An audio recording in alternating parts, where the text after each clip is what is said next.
So welcome, into the mic. Yeah, welcome to today's Public Service Scrutiny Committee. We'll go straight into the agenda.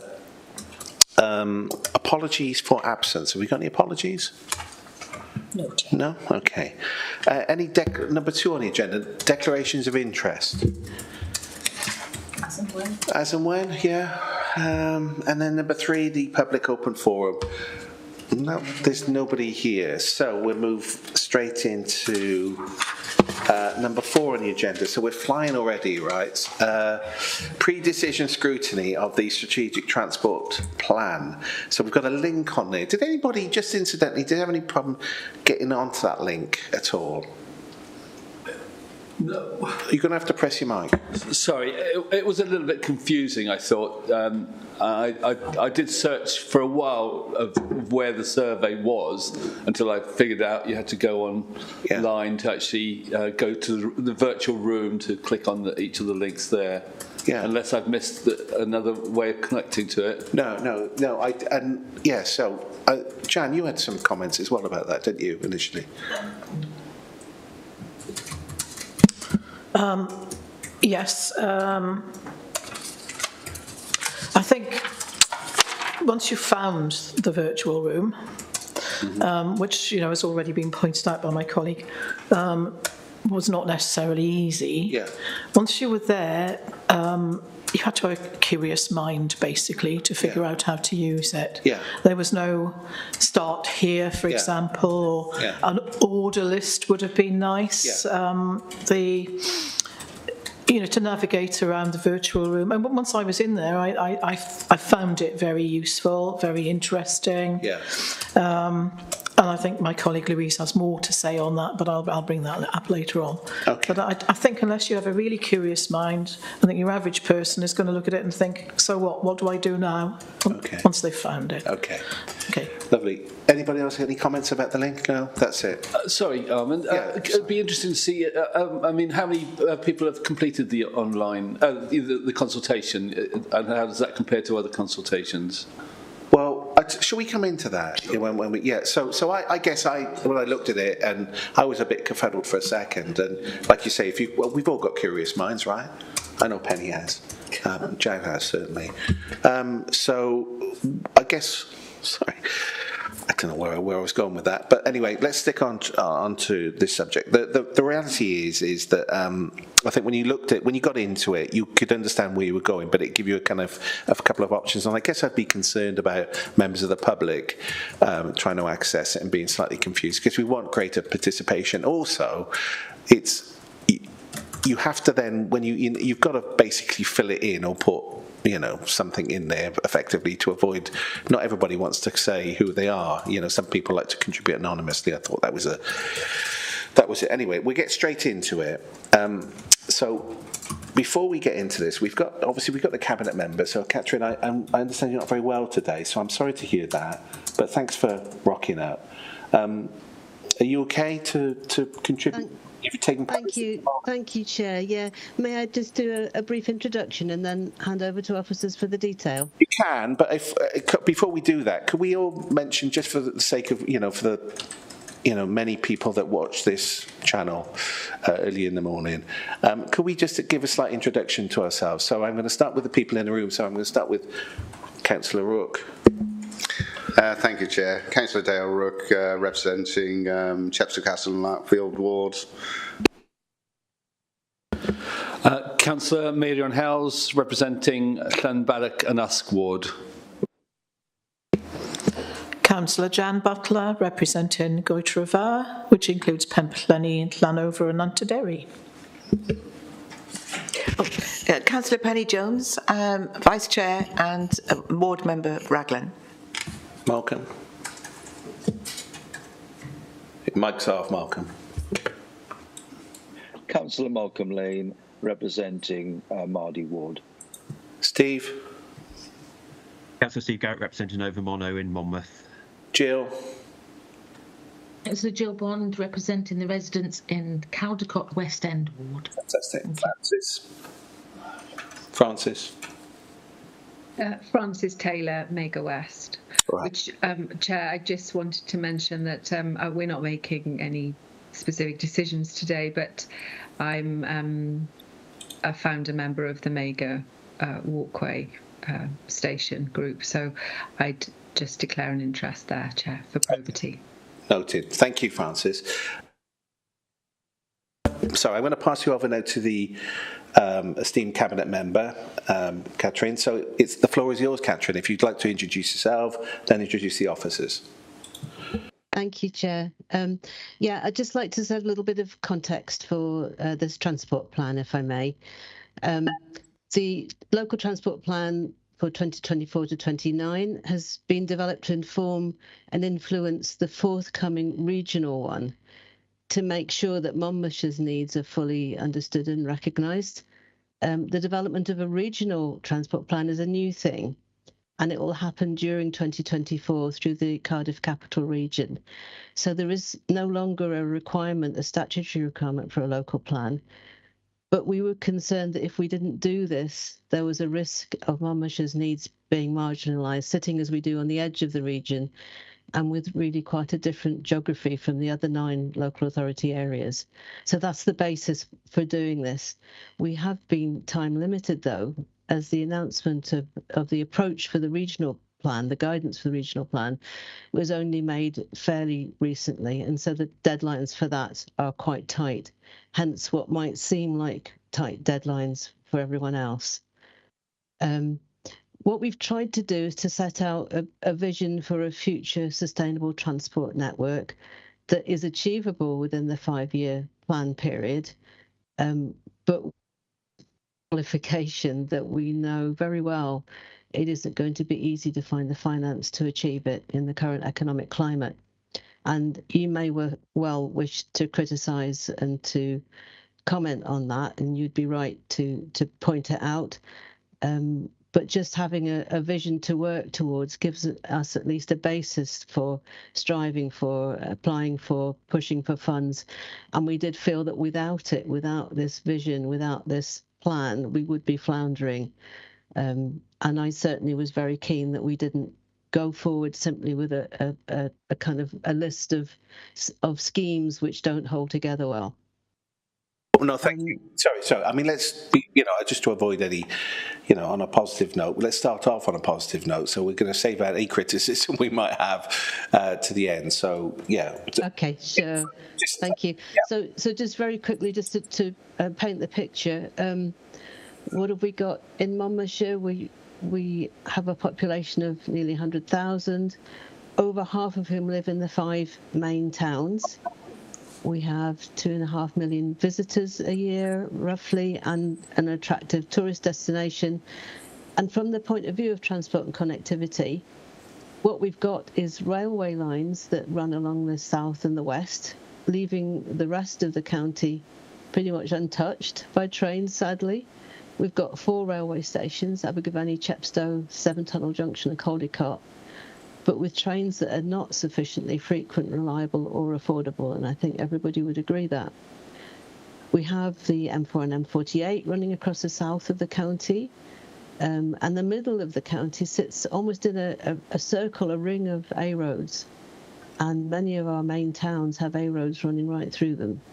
And the focus for decades has been on cars and roads. So this is the situation that we find ourselves in. But fuel costs are high, and while our roads are a lot less congested than many places, we do, of course, have congestion hotspots, especially where people commute through the county, as is the case in Chepstow. We have high levels of car ownership, relatively, and people commute both into and out of the county as well as through it. We know we need to decarbonise transport, but we also need to improve connectivity and affordable access to facilities. So this is the challenge. We have a previous transport plan which ran from 2015 to 2020, which we reviewed at the start of this work. And I think that's a good point for me to hand over to officers to start to talk through that basis. Thank you. Yeah, thank you. So we've got, who's going to go first, Christian or who's Deb? Yeah, Debbie. Good morning, I'm Deb Hill-Howells. I'm the head of Decarbonisation and Transport, and to my left is my colleague Christian Smith. Schmidt, Passenger Transport Planning and Projects Manager. So what we're going to do this morning is we've got a presentation just to take you through how we've come to the local transport plan, or the draft that we currently have. We'll take you through that process, the methodology, and then we'll take you through the actual actions that have been assigned to Monmouthshire as draft actions in the current plan. I think it's really important to note before we start that this is a draft transport plan. This is part of the consultation process, and that the actual consultation deadline has been extended to the 5th of January to give more of our communities the opportunity to actually feed back. We'll take on board some of the feedback you've already presented us this morning in terms of the accessibility of the virtual room, and we're already looking to put on our website actual Word documents and PDF documents so that members of the public, town and community councils will find that easier to access, perhaps the plan itself, the summary and the questionnaire. So if I take us through the presentation, in terms of the current position, as Councillor maybe just referenced, we started the whole process by actually talking about or reviewing what happened previously. So in 2015, we had a 5-year local transport plan.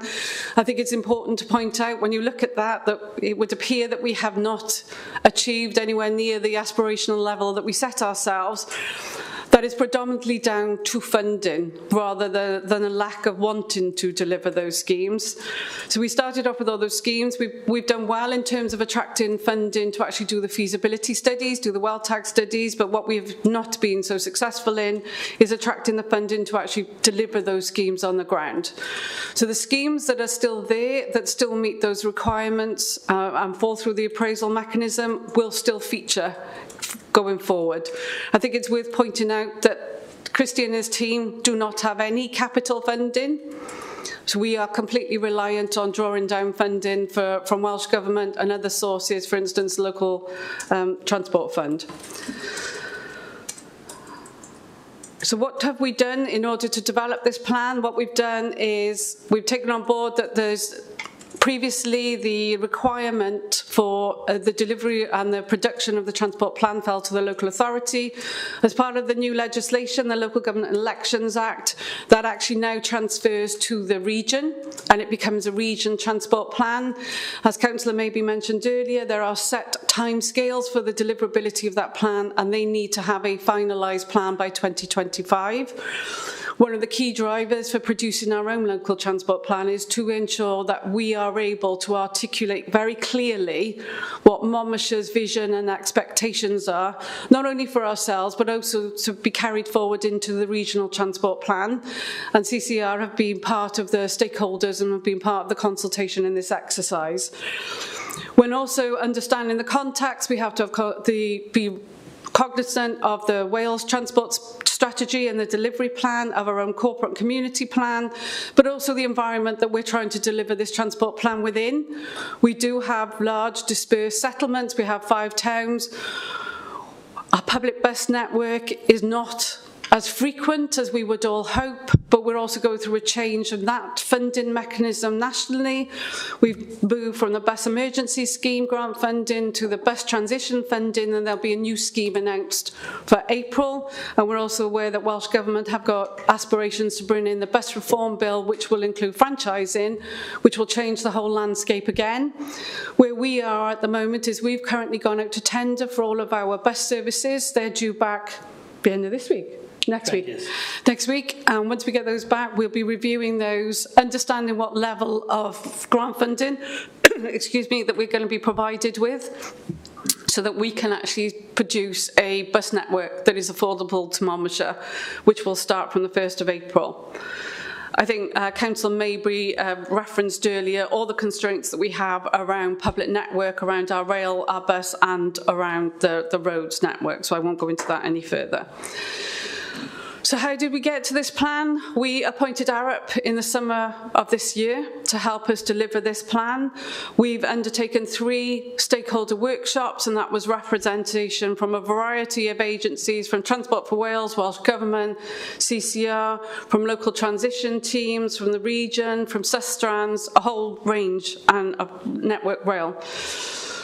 Following that, we've developed a number of iterations of the draft that we've put in front of you today. Particularly, we wanted to ensure that we had a reaching aspiration within that plan to make sure that we are thinking about access to centralised healthcare, that we do recognise that whilst we want to make sure that we transition to public services, that we actually develop integrated bus services, integrated train services, active travel, but we recognise there will always be a need, given the rural nature of our authority, for vehicles, for roads. So we, instead of saying that we're going to get rid of roads and we're not going to prioritise that, what we've said is that they need to fit within the transport hierarchy.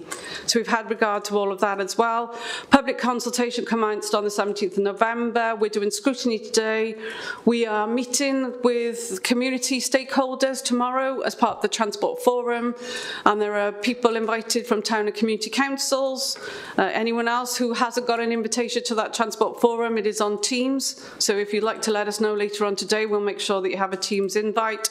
ARAP will be attending that tomorrow as well, so that they can give a fuller background in terms of the technical aspects of the transport plan. And as I mentioned, the consultation will end now on the 5th of January. So moving on, the plan. Ambition, it has been very written large throughout this. What we're trying to do is ensure that we're future focused. So we are trying to understand how we can support the development of the replacement local development plan, how we can remove the reliance on vehicles by ensuring that we have services located within 15-20 minutes of communities, so that they don't necessarily need that reliance on car, that they can access their services with public transport or via active travel. We want to ensure going forward, as I mentioned, the RLDP, that when their planners are making decisions, that sustainable transport is built in at the start of all their decision making, so that when people move into these properties, it's available from them straight away. So we want to ensure going forward that sustainable transport becomes the first choice, that actually transport becomes a service and we start to move away from the reliance on private ownership of vehicles. Particularly, we want to ensure that everyone has access to all the services, rather than the social isolation that currently exists for those people that don't have access to private vehicles.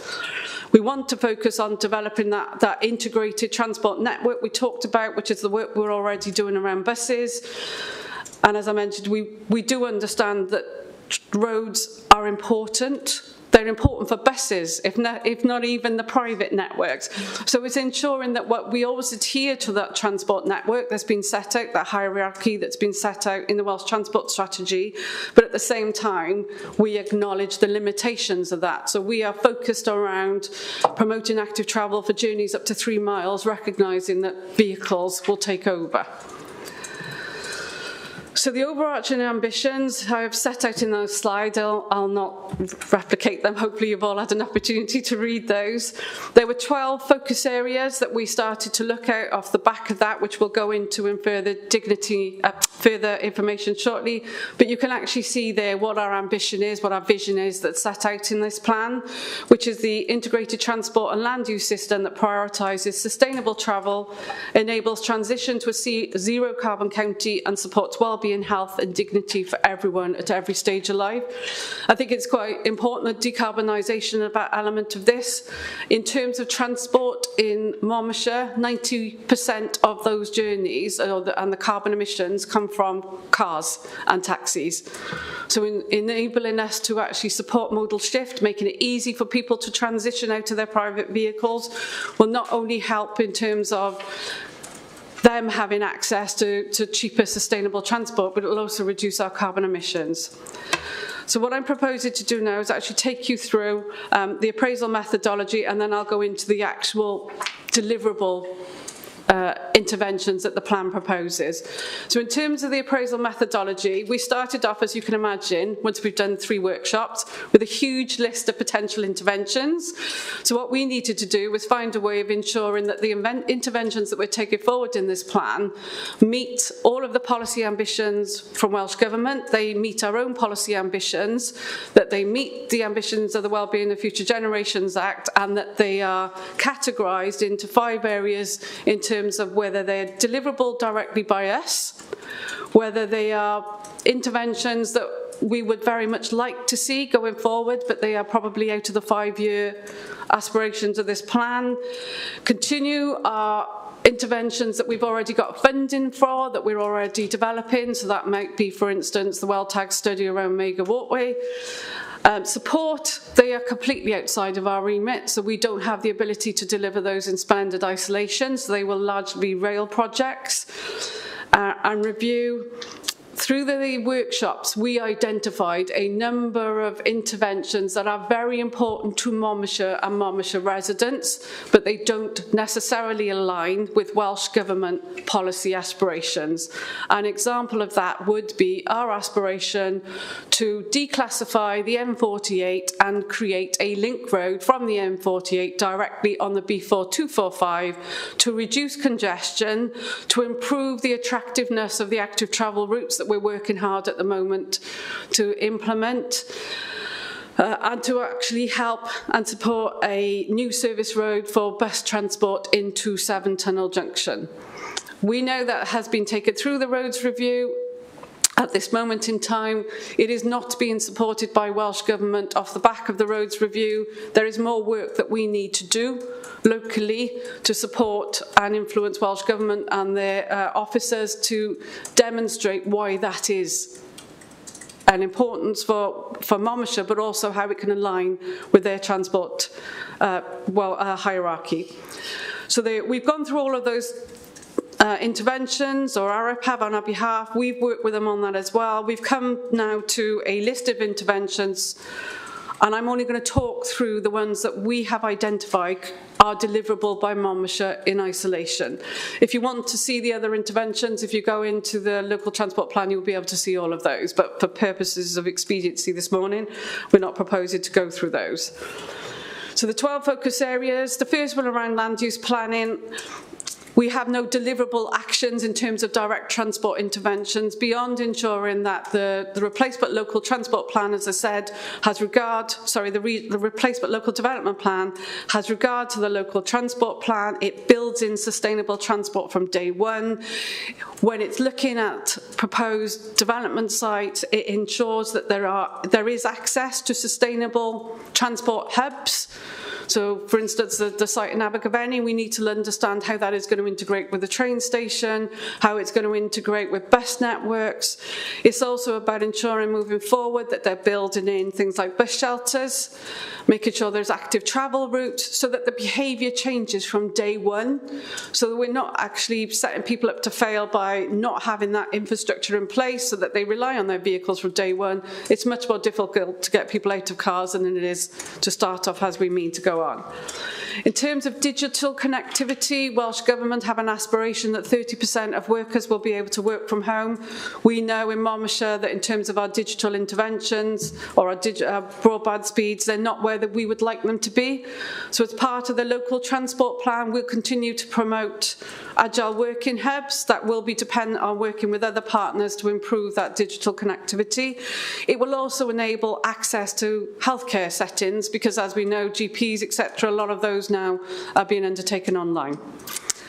Freight and logistics. I think it's over 77% of emissions nationally are as a direct result of freight. Now, we can't influence wider national emissions, but what we can do locally is focus on that last mile, which tends to be the most carbon emitting elements. So we're proposing e-cargo bike schemes, and we'll support local businesses to understand how e-cargo bike schemes can work. We work with the Planning Authority and Economic Development around distribution centres, and more importantly, we'll look to see where we can work with businesses to implement parcel lockers. So instead of well-known companies having to go to individual properties, parcel lockers enables all of those parcels to be delivered to one place, and people then can use active travel to get to those lockers. Mobility hubs and interchange, that's going back to the integration of both active travel, bus and rail networks, so that the ease that you have in your private motor vehicle of door-to-door transport becomes almost the same for public transport. But that is very much reliant on developing projects where you can get from your property via an active travel route to a bus or rail interchange. It's also about ensuring that the timetables start to integrate. It's all talking about fairer fares, which is, whilst it's directly out of our control, it's something that we could support and lobby on. You'll be aware that we have been successful in Chepstow Transport Hub funding. It's not a scheme that we submitted in round 3 of LEF, but we have now been advised that we've been awarded that funding, and that is very much based on that principle of integrated transport. I'll just switch you through now onto active travel. I have colleagues, I'm not proposing to go through these schemes because there is Nick Tulp is here from Active Travel, and I'm sure if there's any specific schemes that you want to talk about, Nick will be able to support you in those questions shortly. But you'll be aware we've been very successful in obtaining grant funding in order to start delivering our active travel routes. Where we're doing schemes, for instance, the 7-tunnel the Mega Walkway Station, 7-tunnel junction, the improvements that are proposed there as part of the Burns delivery room unit. Active travel is embedded in all of those schemes. So we're keen to continue to work and ensure that integrated solution. Buses, Christine will be able to talk to you directly around any specific questions on the bus networks, but as I mentioned earlier, we've gone out to tender now. We have proposed a bus link that will take people from the south of the county to the Grange Hospital, because we are very aware at the moment that that is missing. And you'll see there are other proposals around bus priority at 7-tunnel junction, around improved bus corridor between Newport and Caldecott, Chepstow, etc. And more importantly, we need to ensure that those rural bus routes, that we look at the frequencies, we understand where at the moment we're not getting the patronage levels and what we would need to do to make those routes more attractive within the funding envelope that we have available, because all of this is constrained by funding, and we have these aspirations, but we are limited by that funding envelope. If I move on to rail, it's completely outside of our remit. It's not devolved even to Welsh Government. It still sits with UK Government. That does not mean that we're not actively promoting and supporting the Mega Walkway Station. We're working with the Burns delivery unit around the improvement of frequency on the South Wales Main Line and also on the Marshes Line. The aspiration is to get 4 trains going towards Cardiff, and to have 2 trains go towards Bristol, and improve connectivity as well into Gloucester. On-demand and community services, you may be aware we already run our grassroots service. That is a subsidised service that Monmouthshire undertakes via its passenger transport unit. It's limited at the moment because we use the same drivers and vehicles to deliver home to school transport, so that grassroots service can only run in between. There are opportunities to improve that model by looking at the Flexi model, which is promoted by Transport for Wales. That's something we'd like to do. We'd also like to work with our communities around lift sharing apps and actually promoting community transport, which could be a car scheme, or it could, as I say, be the lift sharing. Behaviour change is probably the most difficult one to influence, but it is the only way that we are going to be successful. The draft local transport plan promotes a number of interventions, some of which might be more challenging when we start looking at them. No car day, for instance, on World No Car Day, we're talking about introducing a parking levy, workplace parking levy. Any income that's raised from that, it's proposed, then would be ring-fenced to improving public transport, so that it's not going to be lost into coffers. It will actually be providing a positive benefit. And it's also making sure that information is available to tourists coming into our area.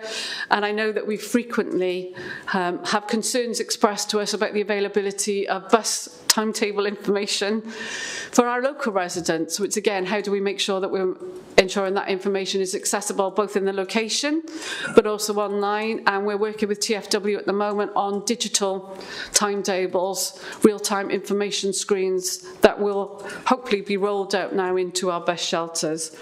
And then EV charging infrastructure. When you look at the transport hierarchy that has been set out in the National Transport Strategy, you start off with active travel, you move on to public transport, but then you move to ULEV vehicles. In Monmouthshire, it's very difficult to find EV charging infrastructure. We will be bringing forward an EV charging strategy early in the new year that isn't focused on Monmouthshire as an organisation, it's focused on Monmouthshire as a county.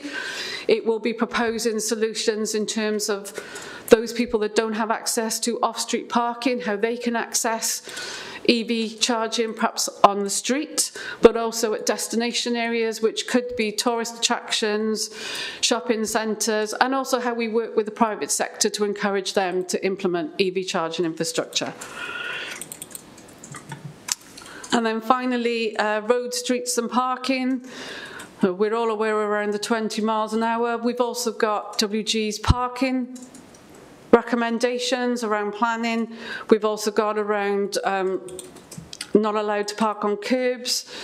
And there's also strategies being produced now by my colleagues in highways and active travel around the walkway station parking strategy. One of the underpinning ethos of the mega walkway is to ensure that we are not encouraging people to commute to a mega walkway. That's what Seven Tunnel Junction is there for. That is why there was a brand new car park installed earlier this year. So about ensuring that we don't by default end up with unnecessary parking interfering with residents around that area when there is a perfectly good station elsewhere. And then probably the most important one, home to school transport, one of the most important ones from my perspective, is what can we do to support modal shift? What can we do to support and encourage active travel for people to get to school where that's within their ability, so it's within the 1.5 or 2 miles? And how do we encourage more people to make use of public bus services so that we can start to reduce the dependency on dedicated home to school transport, which just increases year on year. Not only is there the financial implications of that, there is also the carbon emission implications of that. And we also have a very fragile external market around home to school transport, which means it's increasingly difficult each year as well to fulfil all the contracts that we're being asked to fulfil. And then finally, we could go back to the interventions. I'm sure we'll have lots of questions around that. What next? As I mentioned earlier, the consultation process will end on the 5th of January. It is our intention to bring a report to Cabinet in February. So between the 5th of January and the end of February, we will be reviewing all of the feedback with ARUP. We'll then, on the basis of that feedback, go back to the draft local transport plan. We'll amend it where necessary, and as I said, then bring it forward for review in February, which will then be able to be used by our planning colleagues to support the review work that they need to undertake on the replacement local development plan. So I'm sorry that was a very quick run through. Hopefully, I've covered off all the major issues. Thank you. Yeah. Are we going to bring, I mean, I don't want to prolong this, but Christian, have you got anything to add to that at this point? I think that was long enough. That was long enough? Okay, that's very, that's a good response. Right, so we're going to open up to questions. Sorry, yeah, so we've got, thank you. So we've got, I'll open up to questions. As always, I always wait to last if anything's not been covered. We have a couple of questions from Councillor. Sorry? Yeah, there's a list. Speak list in the chat. Yes. No, I know that, Dale. Thank you. No, it's all right. I'm on it. Don't worry. No, we had some councillors effectively not here. Remind me who it was. Louise Brown. Louise. So Louise had some questions, which I believe Jan is going to present to council. So on that list we've got, first of all, I'm going to open up the floor to Jill. What are your questions, Jill? Thank you, Chair, and thank you for the presentation, Deborah. Really good aspirational plan, brilliant, really good, great intentions, but as you were saying, hardly any of them will be able to be met because we haven't got the funds. So I mean, my questions were around 2 trains per hour, when's that going to happen, when the bus is going to be expected, and the biggest issue is that we're doing lots of things which are wonderful and the right things to do, but we can't change people's culture if we haven't got alternatives for them. So and you just said about the 7 tunnel junction car park, but it's not actually very accessible. You need a walkway over the station to get to it. But we need, as I say, we need alternatives for people because, for example, the 20 mile an hour, it's winding people up because they haven't got an alternative. So the other question is active travel network in Caldecott. Apparently on page 21 on your 2015 progress sheet, it says it's been complete, but they haven't come back to the councillors to discuss. There were some significant issues that we had that haven't been resolved, and we haven't come back to us. So I would suggest that design is not complete. B4245, the link onto it, absolutely wonderful. You keep pushing that, but please can we also include that it's going to cut congestion at the High Beach roundabout. So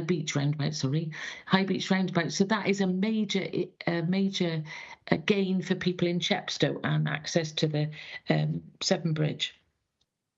I've got a question about the consultation. What about the digitally excluded people, how we get access in them? I know it's difficult, it's really difficult, and it sounds like you're trying to cover all bases, but how are we doing that? And also the wellbeing assessment summary of what work's been done. How has that been assessed, please? That's it. That's me, thank you. Fire away. I won't be able to answer these questions, but I'll pass some of those questions on to some of my colleagues, particularly the active travel ones. If I forget any of them, just let me know and I'll come back to them. In terms of High Beach roundabout and the congestion around that, as you'll be aware, that is a Welsh Government road, and members have been lobbying along with officers for quite a while now to make progress. Mark is leading on that, and I think Mark will be able to update now. As I can see, he's just put his camera on. Would you like to? Particularly the M48, the actual access by 7 Tunnel Junction and from the B4245, and how that will have a positive impact in reducing traffic on that roundabout. Okay, if I do the B4245 and the M48, and then Mark could come on High Beach. So as part of the WellTag studies around the 7 Tunnel Junction works, which were the proposals there are for a new access road that will come off the B4245 and go into a newly aligned car park. Sorry, Deborah, thank you very much. I understand fully. You've explained it really well. All I'm saying is, when you trying to sell the access, please can you understand that it will reduce the impact. It has a knock-on effect to the roundabout at High Beach. So that is a good selling point to take to the Welsh Government, that they'll start to solve the problem of the High Beach roundabout if they do that other work.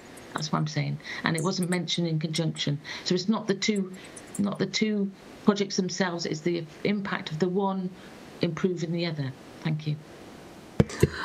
And we have already, is a really valid point, and it's something that we have already submitted in our responses back, that they are not independent. You're quite right, there will be positive benefits that accrue across that network if there is another mechanism for people in that locality to get on to hopefully a declassified M48.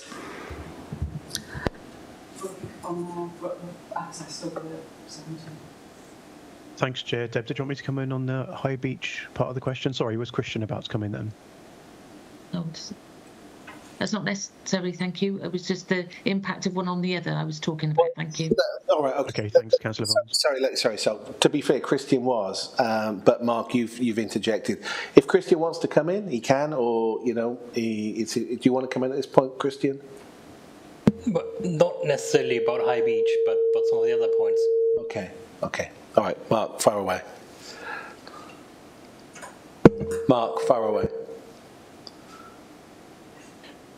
Okay, sorry, Chair. Do members want an update on High Beach, or was Councillor Bond saying that it didn't need anything? Were you just saying you were talking about the link between the B4245 project and that? Yeah. I'm happy to come in if there are things to clarify. I think somebody needs to come in soon. Otherwise, we have to have a comfort break. So, yeah, you come in, please, Mark. Yeah, please. Okay, thanks. So Councillor Bond's quite right. It's how all of these things interlink and having the both the nudge and the alternatives together. So just very quickly in terms of High Beach, I mean the updates as per I think it was discussed at council last week. Relevant cabinet members and officers met with Deputy Minister on the 7th of June, and we got a commitment from the Minister and Welsh Government officers that they'll work with us. Their focus though is very much on modal shift, so as you were talking about, Councillor Bond, and they're not keen on doing anything that simply makes it easier and quicker for cars to pass through. So we talked at that meeting around rail improvements and active travel improvements, but did make it very clear that the only way bus improvements would work, which the Deputy Minister was also keen on, was via improvements to High Beach. So you'll know from the area, but understandably he's less directly familiar. You can't widen Hardwick Hill and create a bus lane, so any improvements on the roundabout to make bus services more effective are likely to also have knock-on impacts for cars. So we can't really separate the two just because of the geography of the area.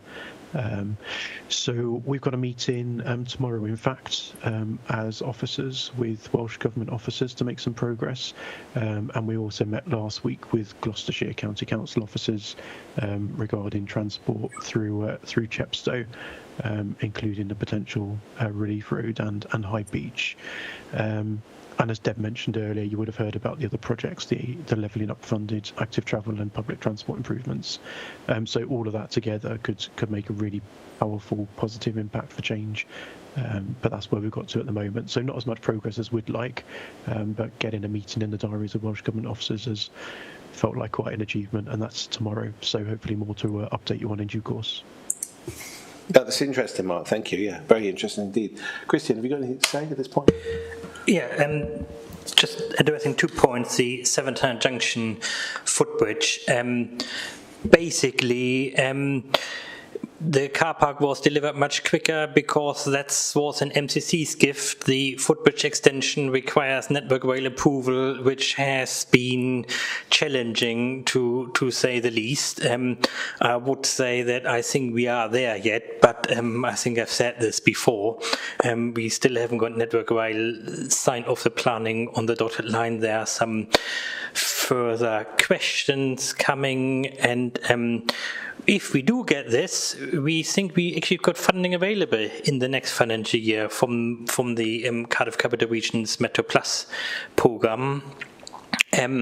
Although if there's further delay, then obviously we're going to have problems with the deadline of that funding.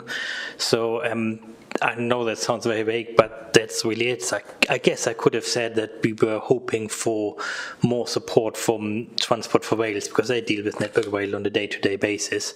But in the end of it, it's now mainly be a Monmouthshire managed projects, and we are trying to push Network Rail as good as it gets. But some of the stuff which they came up with came as surprises to officers as well. So if we do get sign off with the next couple of months, we should be able to deliver next financial year. If we don't, then there might be further delay. In terms of the 2 trains powers, you asked when that's going to come in. Again, I'm afraid the answer is we don't know. The whole of the new stations, all the new stations, Mega and the other ones, and the 2 trains power, it's effectively planned as one package, and the relief line upgrade. As part of the former development, they have to do a public consultation. They have to show that it has got support to the public consultation. Then, effectively, Transport for Wales can go formally to the UK government, and as Deborah said, it's not devolved. They have to pay for it and says, look, this has got a positive business case. This is just what effectively everyone wants. Can you please pay for this? Obviously, these discussions are ongoing between the Welsh government and the UK government, but I doubt there's going to be any final answer unless Transport for Wales can formally make a proposal, which they can only done once the consultation is finished and been written up. So sorry, can I just ask? Can I say particularly Jill, ask the impact of no rolling stock? Jill, sorry, I'm so sorry. No, you can't. You're going to have to wait your turn and then we're going to summarise it. So I'm writing all of this down, well, some of it, and then you can come back and you can ask it anyway. So please be patient with Christian and us, because there are other people that want to ask us questions. You had your opportunity, so just hold on there. Sorry, that was it for me. To say, I mean, what I was saying is, I think the two trains powers, I would expect this to be a couple of years before that's going to come in. Yeah. Obviously, once it does come in, quite frankly, it's going to be the biggest improvement for public transport in South Monmouthshire for line. And it also would then enable loads of other opportunities. To what Deb said earlier, we're trying to get the buses to the trains. Well, it's a bit difficult to get the buses to a train service which runs every hour or every other hour or something like this. Yeah. It'll make it immediate, much bigger. It makes further proposals much more effective as well. Yeah. Okay. Thank you very much. Part of the reason is, I'm sorry, Joe, you'll be upset with me for holding you back there. I know Frances is on a deadline. I know she's next to speak, so I wanted to make sure everybody's included and had a fair kind of crack at this today. So Frances, please fire away. Sorry, Chair, my questions haven't been answered. Shall I come back to those later? Yeah, by all means. Yeah, absolutely. Thanks very much, Chair. A couple of general observations first, if I may, and then a couple of questions. One thing that strikes me about the whole of the plan really is that I wasn't terribly clear, and I don't know if I missed it. I did search through the whole document. I don't know what we mean by short, medium, and long term. I didn't think that was particularly clear. And of course, to anybody reading it, that's one of the important factors. So whilst we do understand what you're saying in terms of some of the wider factors in deliverability, obviously there are things that Monmouthshire Council can deliver, but there are things that require other people to deliver on. However, it's usually true to say that we still have a part in those. I'll come to that in a moment. So some clarity about timescales would be really, really helpful. That's the first general point. The second point is I understand what you say about the projects that are up for review. Obviously, you've just spent a bit of time talking about 1/2 of them. I think it would be helpful to have a bit more on that. That's another general point. And then I think when I looked at the actual consultation, in terms of some feedback, I thought some of the questions were actually quite difficult to give a response to. For example, it says, which active travel initiatives do you most support? And then actually the response is you can't actually pick one out. You have to pick one which is an amalgam of lots of different initiatives. So I'm not sure that's terribly helpful in terms of public engagement.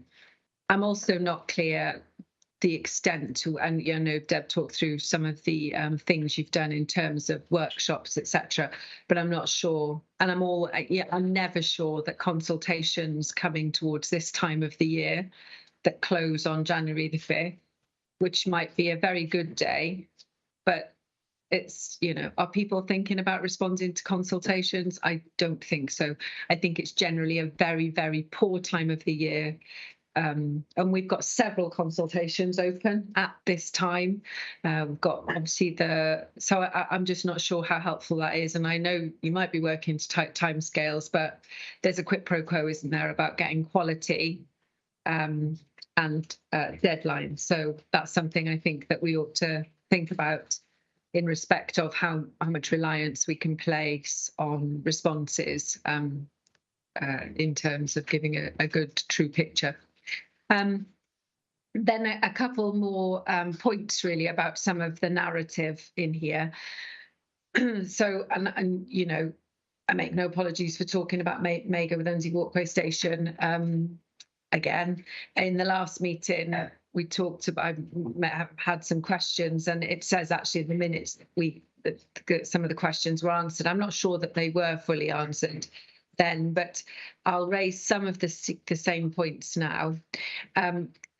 So first of all, in terms of timescales, again, I noticed that the parking strategy to stop commuter parking, I know we're currently out to consultation on that, but it says that will be delivered in the medium term. And that's another one of my questions about what are the timescales?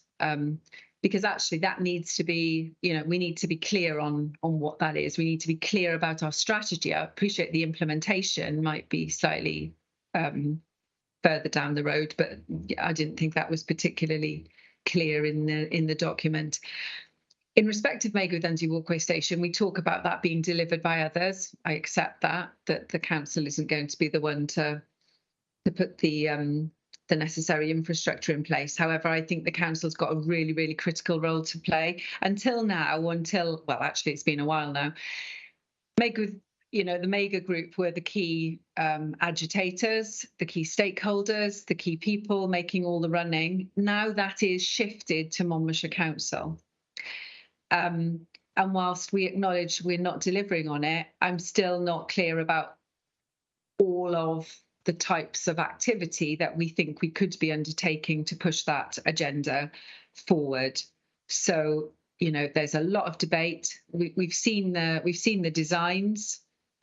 Whilst it acknowledges the walkway station concept, literally they're the same designs, aren't they? Up and down the main line. I've just seen the one in Pontypool, and that's not what we wanted. It's a very one size fits all, and I think the council's got a role to play in that. And so obviously one of the things I look forward to is a really good comprehensive response to the consultation on the new stations from Monmouthshire Council. And then I think the other thing I wanted to comment on, which is really positive comment, is around some of the active travel improvements that are currently there are people working in Blenheim Avenue delivering some of those drop curbs. I mean, I'm assuming that's what we're referring to when we're talking about them in these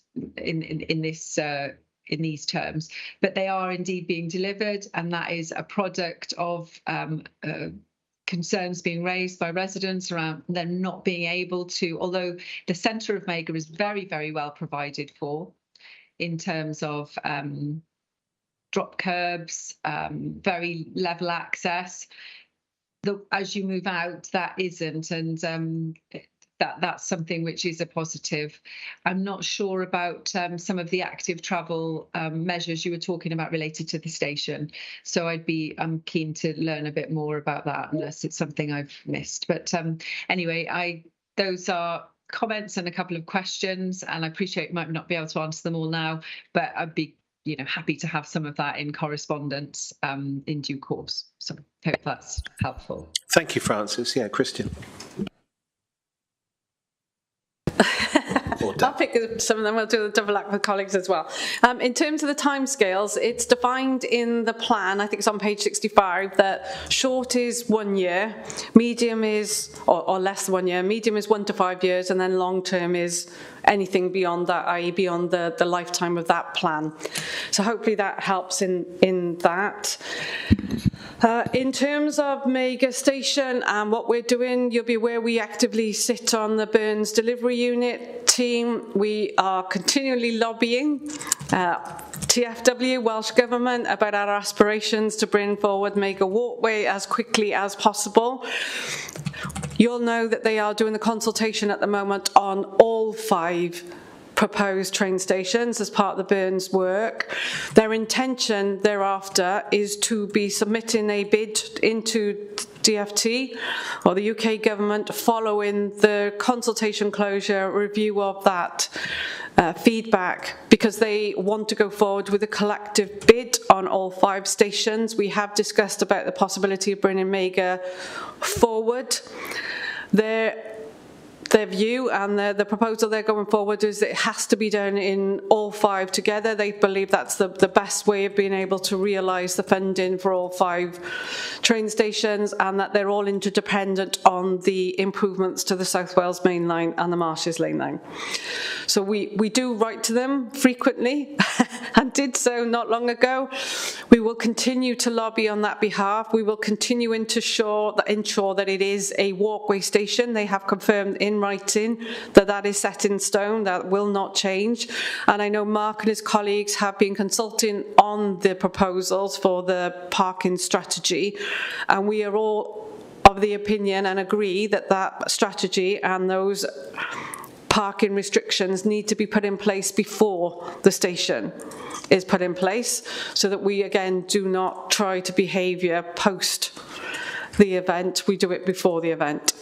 I'm sure if there's anything else, Mark will come in on that in terms of time scales. I think I've covered off around MEGA. I've talked about the time scales. Your feedback in terms of the consultation, we will pick that up. We are getting, I think we've had over 800 views now, or sorry, 745 views on that website or on that virtual meeting room. So we are actively engaging with people. I completely take on board your point around the fact that it is a difficult time of year. We've extended it to reflect that, but we were also dictated by the timescales for both the replacement local development plan and also the fact that we want to influence CCR's work in the development of the South East Wales Regional Transport Plan. So by having all of our plans in place, having a firm list of our interventions that supports that joined at work at a regional and a local level. In terms of those interventions you talked about that need additional work, I could give you more information on that. They are included in there and they relate to things like High Beach Roundabout, the proposed Chepstow Relief Road, Abergavenny train station, and whether we can bring in more parking at that site, and the M448 and declassification to get the M48 link road. But we could provide you with more information on those interventions. Thank you. Okay, right. Dale, you're next up. Thank you, Chair. We've been having a bit of a chat about one of my questions, which was around the prioritising the buses at High Beach Roundabout. They've got to be able to get to the roundabout first. You know, before we can look at improving that roundabout, we need to get people out of their cars first, so that we can get the cars, the buses up the hill out of Chepstow to High Beach, and then on elsewhere. How that's going to happen, I haven't got a clue, because there is no space for a dedicated bus lane. And Christian has mentioned that some of that might be helped if we can get the link road to Seven Tunnel Junction improved, and as we're tendering for contracts with the buses now, there's going to have to be some work done around the routes. So we've kind of been discussing that in the chat as we've been going. The transport hub in Chepstow for me is a big problem. The problem being that to get a transport hub in front of the train station, we're going to be losing an awful lot of the parking spaces. Currently, Chepstow bus station is visited by some national companies, National Express visits. If the bus station is moved from its current location to the train station, you could kiss goodbye to that stopping at Chepstow. You would need to have space for probably 4 buses at any one time in front of the bus station. I sit in the Chepstow bus station regularly, and there are at least 4 buses that at any one time could be sat in that bus station. So we'd need provision for enough buses to be able to manage the quantity of buses there. Link roads, the variable lanes on the link roads, I think it's a great idea. Just how on earth are we going to make that happen? There's an awful lot of infrastructure stuff that would need to be done there. At least £500,000 worth, I dare say, overhead gantries and that sort of thing. So I love the aspiration, and I understand this is all aspirational stuff at the moment, apart from the transport hub in Chepstow, because funding has been found for that. So I'd love to know how that is going to happen in Chepstow with the bus station. Other things that have cropped up in the local transport plan are things like the one-waying of more streets? Is that necessary? Workplace parking levy. I like the idea. I don't know how you're going to make employers collect money on your behalf from their employees, and would that money also be used to improve the roads rather than public transport, as you were suggesting, because without the roads then we have no public transport, no buses. And EV charging. EV charging is something that I think in older towns like Chepstow and Monmouth are going to be more difficult for on-street charging. It's necessary, I think. Garden City and some of the older estates in Bulwark have very narrow, difficult to park. Most houses have more than one car per house, and so on-street parking is crucial. On-street charging is crucial. My only concern is, do we have the electricity infrastructure there to be able to make that happen? Things like substations. I know we've had problems here at County Hall with substations trying to get the EV chargers up and running. Finally, they are. But how long will we have to wait for the network people to be able to put those changes into place? Thank you. Christian, I see you're keen to jump in at the bit to come back then, will you?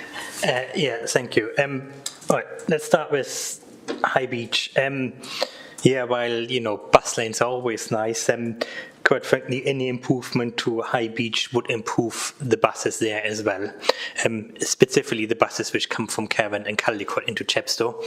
And obviously any link between the M48 and local roads, whether the B4245 or the A48 and near where they cross, would, particularly reduce the traffic on the Primeric link onto the High Beach roundabout, therefore would particularly improve those buses. The other buses which go across High Beach are some of the ones which go from the town centre towards the hospitals, in other words, they turn right there. We'll have to look at the the routing of the buses and what's actually the best way for them to serve various parts of Chepstow. That's something which we thought about in the past, but it was always a bit difficult over the last couple of years because we never knew what happens in 6 months' time with the bus service. We are now tendering obviously for the bus routes from Chepstow to Monmouth and to Usk, and also for local bus routes, and we specifically actually tender in a way to saying that we go to the operators and saying, look, if you've got a better idea how to route the bus services, let us know. Yes, so we're telling them the minimum requirements about first buses, last buses, frequency. We do say some of the key destinations which I think they need to serve, in particular the schools. But otherwise in this, we're actually saying, look, you don't necessarily have to stick to the current timetables. So that's a discussion which I envisage to have subsequently. So we have to see how that goes. In terms of transport hub, what we're obviously going to do now is, shall we say, the small version. In other words, making use of the station forecourt to get a number of bus services to the railway station.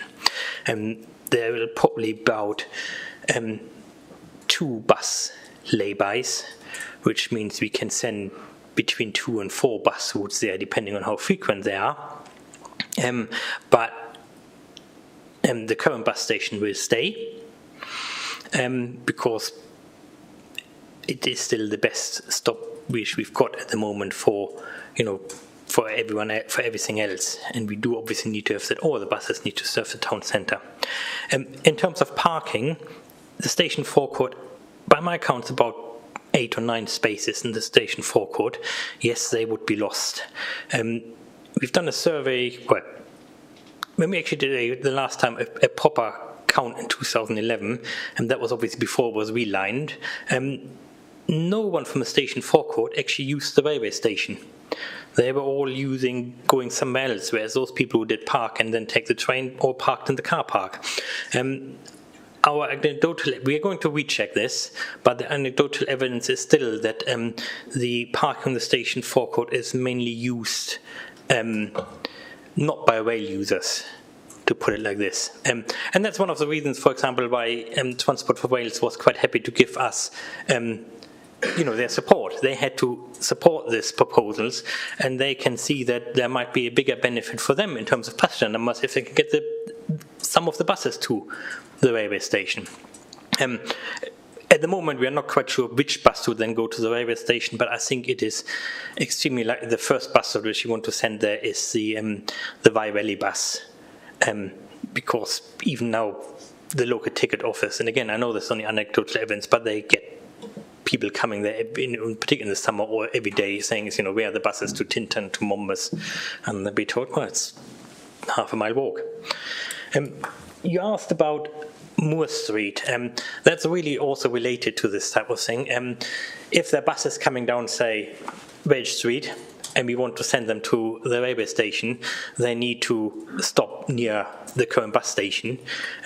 There basically one option is they come down Welsh Street, turn right into Moore Street, turn right again to the bus station, turn right again to Moore Street, and then go out to the railway station. We want to cut out the loop. That they can go straight down Moore Street and then to the railway station. That would be effectively a bus stop. You could say an outside stop for the bus station. It wouldn't be exactly the bus station, but it would be within 20 meters of it. One of the problems is that Moore Street is extremely tight, so we can probably just put down a pole and be done with it. But the idea is that there is now an opportunity to saying is actually, why can't we solve things a bit better? At the top end of Moore Street, where you've got at the moment you've got one lane up, one lane down, you've actually got parking there, so you're actually down to a single lane with give way. If you go downhill, you actually have got the choice between Moore Street and Thomas Street at the moment. Yes, you might as well go down so Thomas Street. But again, on Thomas Street, you've got cars parked at the back of the houses, which then leads to the fact that you've got, in particular if they're badly parked, that if you try to go past it, you have to go on the bus station side, which is causing problems to the buses, particularly if they're badly parked as well, which does happen. So at the moment, to have two downhill lanes, effectively, while not even having a single uphill lane, plus having parking, Hedley, Piccadilly, a bit on Moore Street and a bit on Thomas Street is all not very good, and we can't put a border bus stop in there. So if we do put Moore Street one way, then effectively you would have a whole lane in Moore Street. You only got a single lane uphill in Moore Street. You've got a whole lane which could be partly wider pavements, partly space for proper bus stop, partly to put more parking and loading in there, which means you can take the parking and loading out of Thomas Street, which should make that work better as well. But that's clearly something where further work will need to be done. There needs to be an outline design, and there needs to be a specific public consultation on this. So, in a way, it's more like we needed a bus stop there. Here's an opportunity, something more. One of the issues here I have to add to this is the funding. Obviously, this bid was put down some time ago. We had some price increases from when we go out for highway works since. We aren't sure whether we might not have any funding to do more than effectively simply simply plonking a little bus stop into Moore Street. But if you can do something more and if you can fund it more, there might be an opportunity to sort out an existing issue, plus being able to put in a much better bus stop for that area of town. I think that was all for the transport hub related schemes. In terms of the workplace parking levy, I think you asked about how is it being done. I think the short answer is as in Nottingham, because they have they've sort of implemented it, and if we do this, then we would try to copy as much as they do. Yes, and I do believe that they are, for example, saying that it all needs to be spent the funding on sustainable transport, which includes walking, cycling, and bus improvements. Yes, and bus improvements can include highways improvements where this is relevant. like what we're now proposing for, for Moore Street and Thomas Street. Things like this. There'll probably be a limit. Even if there's enough money, I don't think the traffic relief load would be necessarily doable, but I might even part pay for it, who knows? So that's not really sorted yet. Okay, so interesting. There was just one question about on-street car charging. I thought Christian covered that though, didn't? No. Sorry, go on. So in terms of the strategy, we've looked at a variety of options around on-street charging. The proposals are around bollards, but when we're looking at bollards, we need to understand what the width of the pavement is, because the one thing we can't do is interfere with the accessibility. The other option is around gullies, where again the resident can apply to have a gully put in the pavement. We're looking at that option at the moment. We're working with highways colleagues, and when the strategy is actually finalised, we will have a mixed bag of proposals, which will, depending on where you live and the width of your pavements, etc., we'll be looking to promote. But what we will try and make sure it is as accessible as possible for everybody. In terms of the capacity within the substations, we commissioned Cenex to undertake some work for us.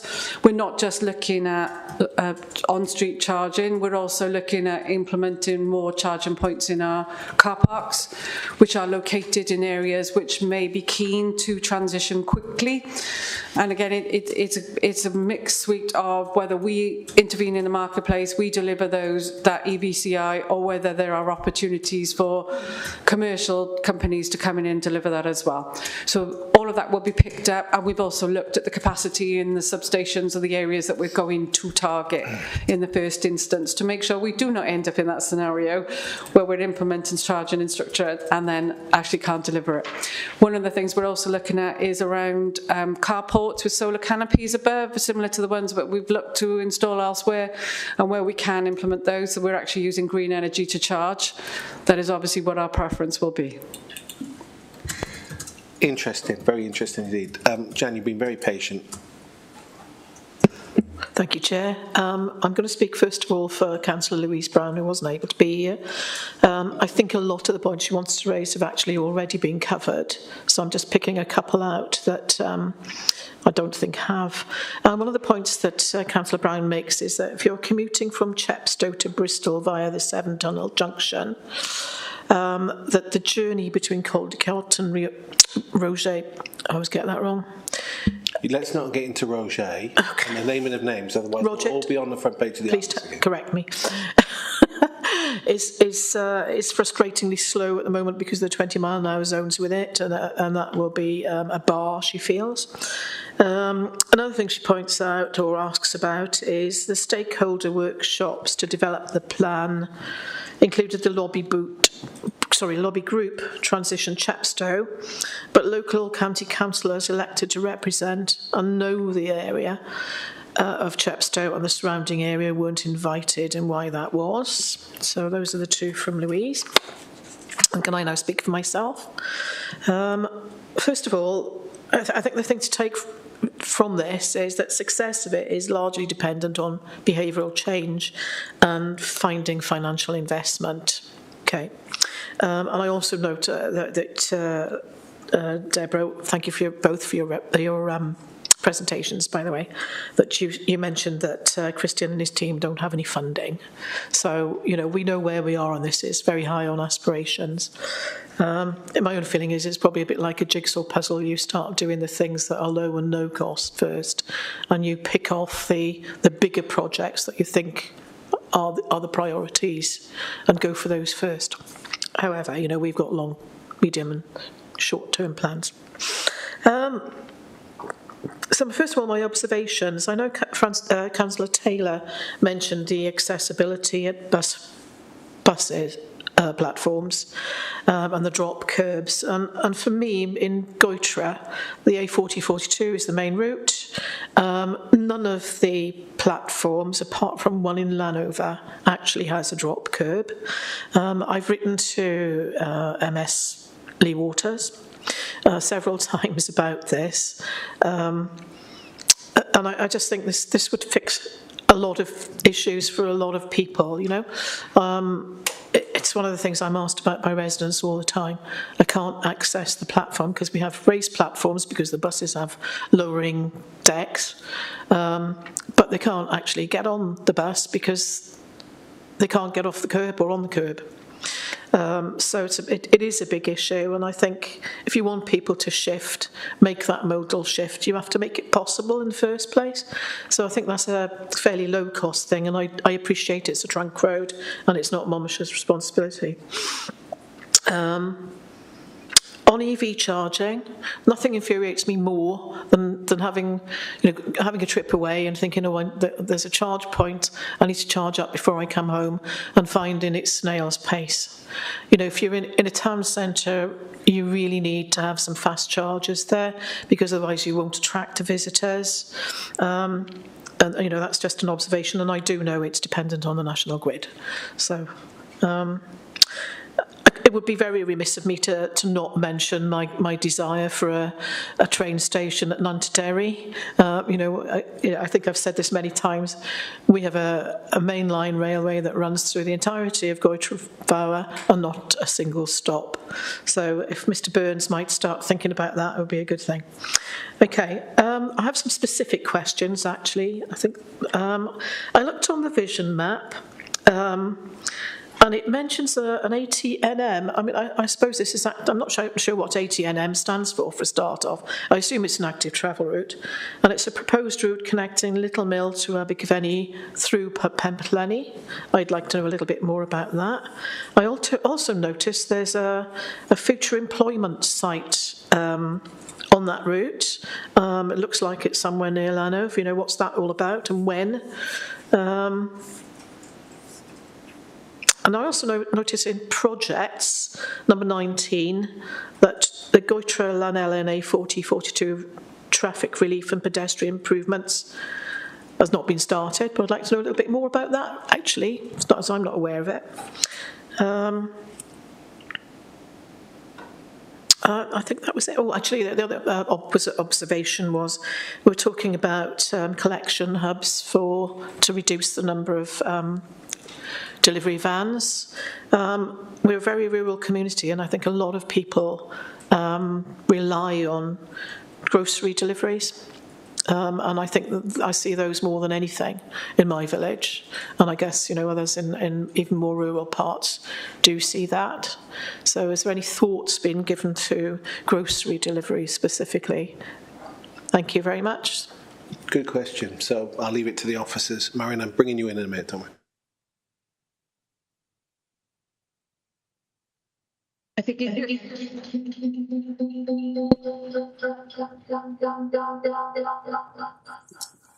anybody else?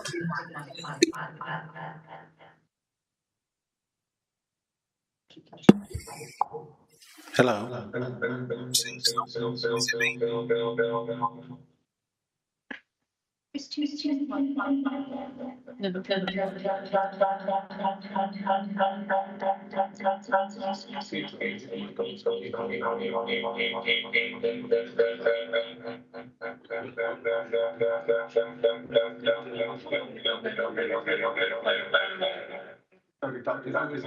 The sound, excuse me, Chair, the sound has gone terrible.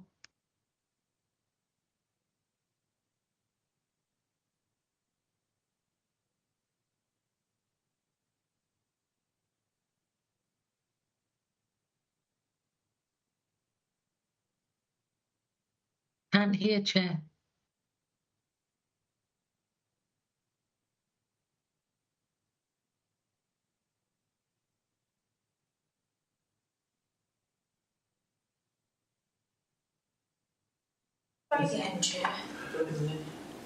Yeah, can everybody hear me now? Jill, can you hear me?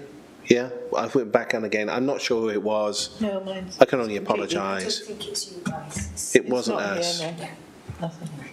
So, Ignore. yeah, Christian. Yeah, 2 points. I think the new station at Goitre, the idea of a new station at Goitre. A new station would require a new local train service. I think that has been looked at in the past. I don't quite know where this is at the moment. One of the reasons why we actually concentrated on Mager Station, because it was the only one which already had a local train service. We could build it without a new train service. For example, now that they're thinking about a new train service or improved train service to Chepstow, you can think about a new station on that line as well. I know that they have been looking, as I said, at a local train service towards Abergavenny. I'm not aware of any specific progress. Once we do find out about that, they're actually serious about this and have some specific plans, we're definitely going to come back to that. I just wonder, it's probably going to be borderline. Not my lifetime. Well, anyway. The other things which you mentioned is bus stop platform drop curbs. We had over the past, occasionally in some years, funding for more platforms and for more drop curbs, and sometimes even both at the same time. We are actually trying to think about getting a bit done next financial year, again bidding for funding, but clearly if we do get some funding, then I'm afraid that the A4042 will probably be bottom of the list, because we had to go through wage government. So I'm sorry, that sounds awful, but realistically, if we get a limited amount of funding, then it might well be the other bus stops would go first, unless we can sort it out with wage government.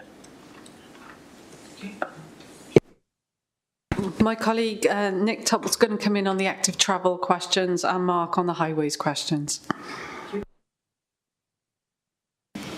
Okay, so sorry. I mean, Nicholas, you've been very quiet there. I wasn't even sure if you were going to say anything. I thought, right, he's going to escape this meeting and not say a word. But I think they've kind of dragged you into it. So if you'd like to respond to some of those points, please. Thanks, Chair. I was going to come back on Councillor Bond's points earlier, but I noticed that's been pushed till later. So first on Councillor Butler's questions, ATNM stands for Active Travel Network Map, and that is our statutory map that we have to produce every 3 years from the Active Travel Act Wales. The lines that are drawn between settlements are desire lines, and if the line's on there, that we can actually apply for funding, but the long-term inter-settlement lines are desire lines at the minute and aren't there to be constructed in the short term. I believe they're long-term, which is up to 15 years on the Active Travel Network map. So that's the Little Mill to Abergavenny one. We've also got inter-settlement between all the other 7 localities, which are the active travel ones within our county boundaries. In terms of dropped curbs in the area, I know we've had a meeting recently, and we're currently looking at other funding streams, including Section 106, to implement some of the drop curbs we discussed within the settlement boundary, because it's currently outside of Active Travel Fund, but we are looking at other means to do it. Yeah, thank you, Nicholas. Thank you. Mark, did you have anything to say at this point? Yeah, just very briefly, Chair. I think Councillor Butler was asking about drop curbs at bus stops and the raised curbs for the buses to access. So if there's specific locations, and I've heard her mention Llanover, we can add them to the forward work programme for the traffic and road safety team to look at. So yeah, any specific examples other than Llanover, Councillor Butler, if you drop me an email, we'll look to action those when we can in the new year. Thank you, Mark. Right, thank you, Mark. Marion, what are your questions? Thank you, Chair. I'm pleased to see the core bus services are being looked at for more regular services, hourly services from 8 till 6, and weekend services as well. I'm thinking, I noticed the number 60 bus Monmouth to Newport is on that as well as a core bus service. Is this part of the tendering process? We'd like to see that coming in soon.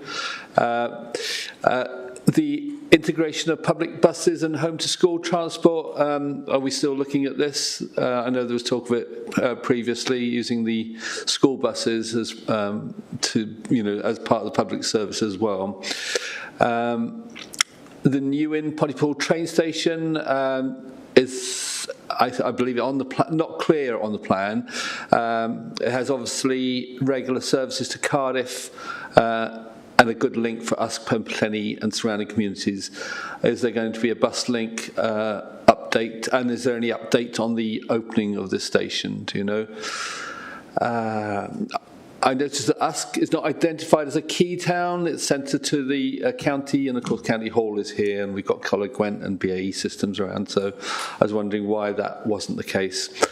Lift sharing app, I saw that the NHS is sharing this app. Are we doing anything to promote the app, or are we developing our own Monmouthshire app for lift sharing?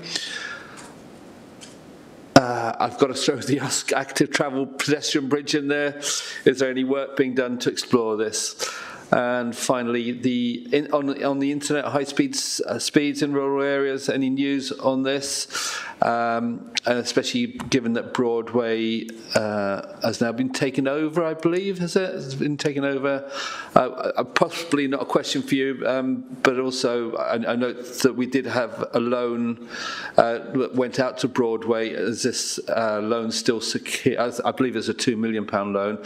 I wonder if that is still secure. That's it, thanks. I'll start off with some of the responses, but I'll need other colleagues then to come in on some of the detail. In terms of the bus tendering, we are going out with an aspirational service list, which does exactly what it said there, where we're trying to improve frequencies and extend the operating hours. But I do need to caveat with that, with what I mentioned at the start, which is whilst we have an aspirational list, we are still waiting at this moment in time to understand the level of funding that will be passported to Monmouthshire to deliver these services. We do put a level of subsidy in ourselves, but in order to maintain all of the services, we are reliant on grant funding. We'll not be able to confirm what routes we'll be running and the frequency until probably the end of January or February time. So well in advance, hopefully, of the 1st of April commencement of the new services. But again, our timetable is very much dependent on information flowing from Welsh Government into the CCR, and the CCR then flowing that funding into us. All I would say is those arrangements, those discussions are working well at the moment. We're just still waiting for confirmation on our level of funding. In terms of home to school transport, very much we are promoting the use of public bus services, and as part of the tendering exercise, routes are being prioritised to make sure that they are travelling to secondary schools.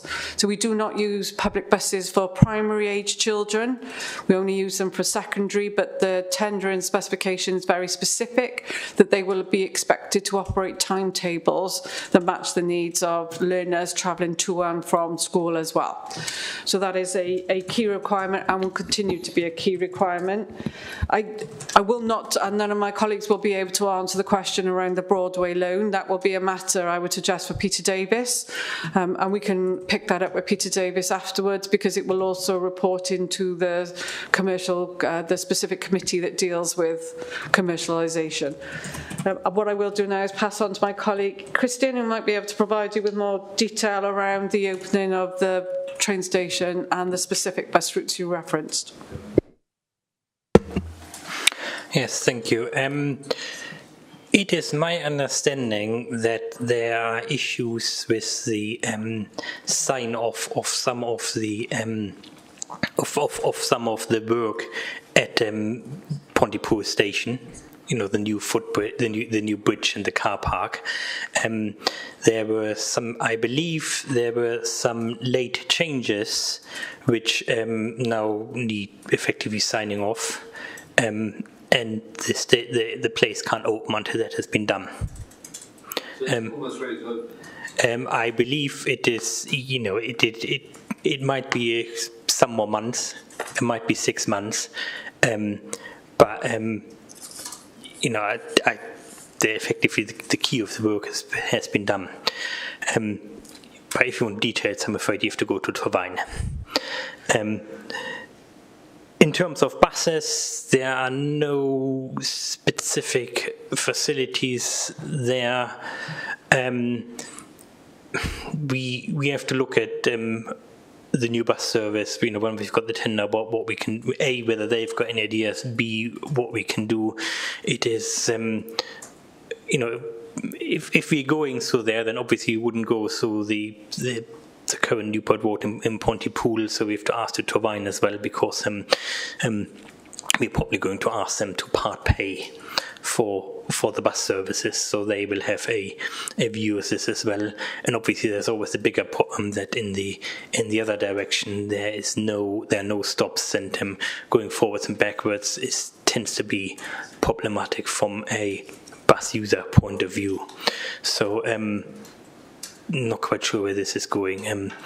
Another alternative which we think is what we're thinking, for example, at the moment, is to get the 63 extended to the Grange as well. We've also asked something like that. So the number of, should we say, service options about what the bus from us, when it goes to Pontypool, what it's doing. Does it need to serve Pontypool? Does it need to serve Cumbarn Town Centre? Should it serve the railway station? Either of the stations, Pontypool or Cumbarn, or should it serve the Grange? And quite frankly, I think we'll have to find whatever is the best option between all of these once we've got a new tender or new operator in place.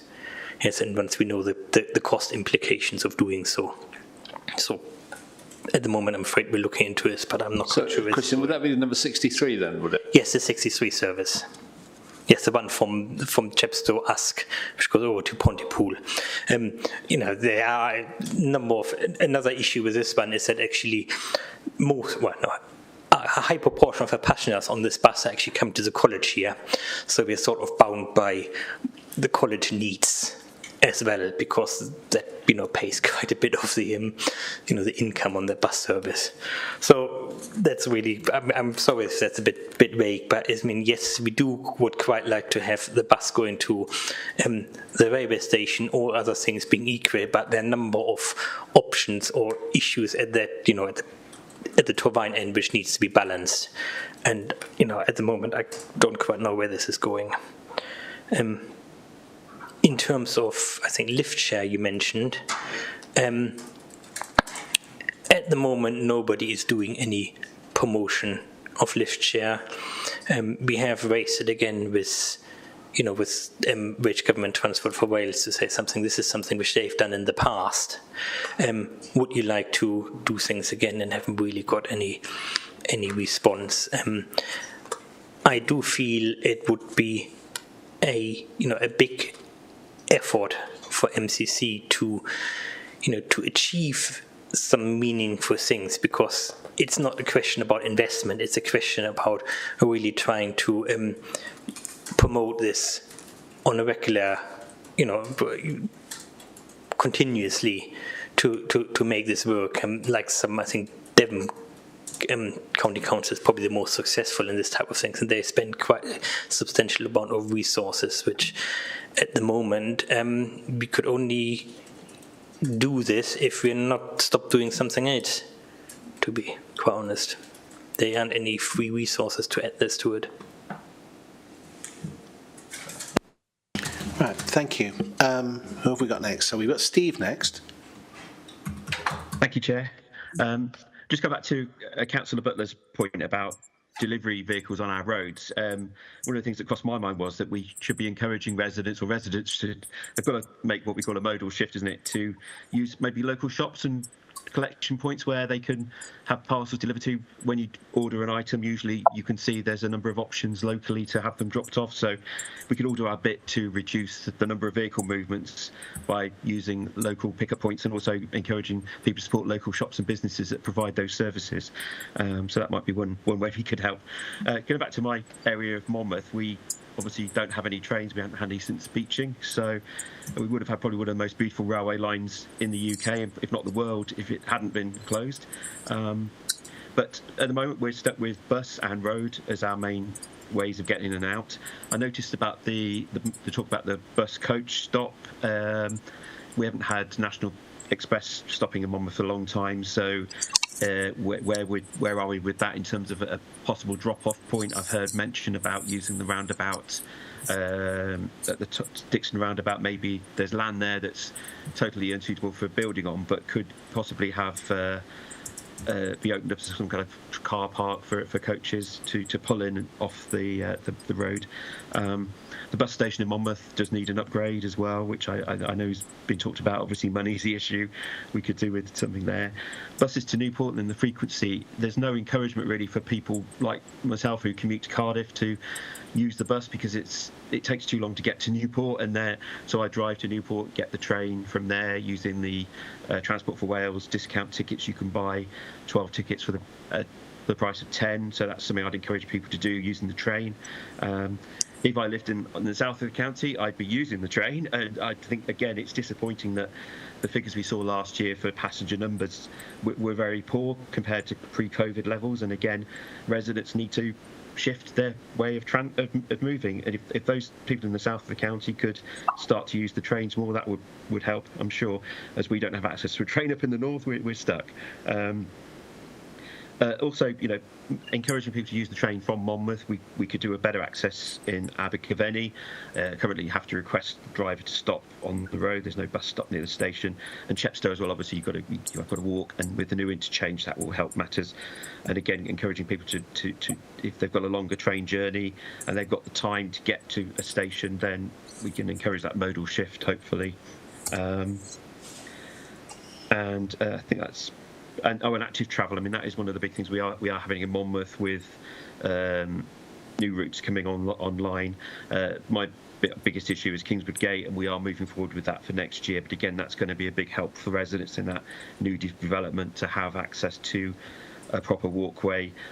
2/3 of it's done, but that final third across the field needs to be completed. And once that's done, we'll have a really good route in Monmouth, which will hopefully help reduce transport moves within the town. So those are my points. Really, it's mainly to do with the bus coach station. Where are we with that in Monmouth, and also improving connectivity to access the train stations. Obviously, Abergavenny and Chepstow could be improved. At Newport is the bus route. We need a faster route if we could get one. Thank you. Thank you, Steve.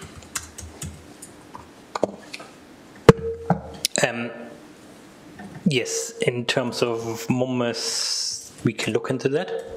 The land on Dixon Roundabout, I believe what you see is sort of coach parking, after they've dropped people off or something like this. But yes, we can look at, we did say that in the past we need to look at the Monmouth bus station and the coach parking for tourist coaches, as well as for seeing what we can do to get maybe coaches to stop there. It's all a bit... the short answer is yes, we can, and we will look at it. One of the reasons why it has happened is because we failed to get any funding, whereas we were successful in getting funding to develop things in Abergavenny and Chepstow further. In Abergavenny, in a year, what do you say about the drop off there? We do have plans to get the buses to the railway station, but there are. Unlike in Chepstow, where we can at least do something on the current land, they are reliant on getting land, and it's basically we haven't got it at the moment, so it's a bit problematic. I'm not quite sure when this is going to move further forward. These are really things. Just probably one of the things about connections is that we have in the past talked to Transport Wales about integrated ticketing, so you can get effectively in Monmouth to get a direct ticket to Cardiff, which allows you to go on the bus and then on the train. That has been, it takes a bit of effort to do that, and in the past we really didn't really get anywhere with it because people saw there isn't really that much of a demand. And one of the reasons for this is obviously because the buses don't actually go to the railway stations. So it's, a chicken and egg. So yes, definitely if we are now we've got hopefully Powys and Chepstow, we are going to go back to TfW and say, look, we want you to be able to to sell these tickets.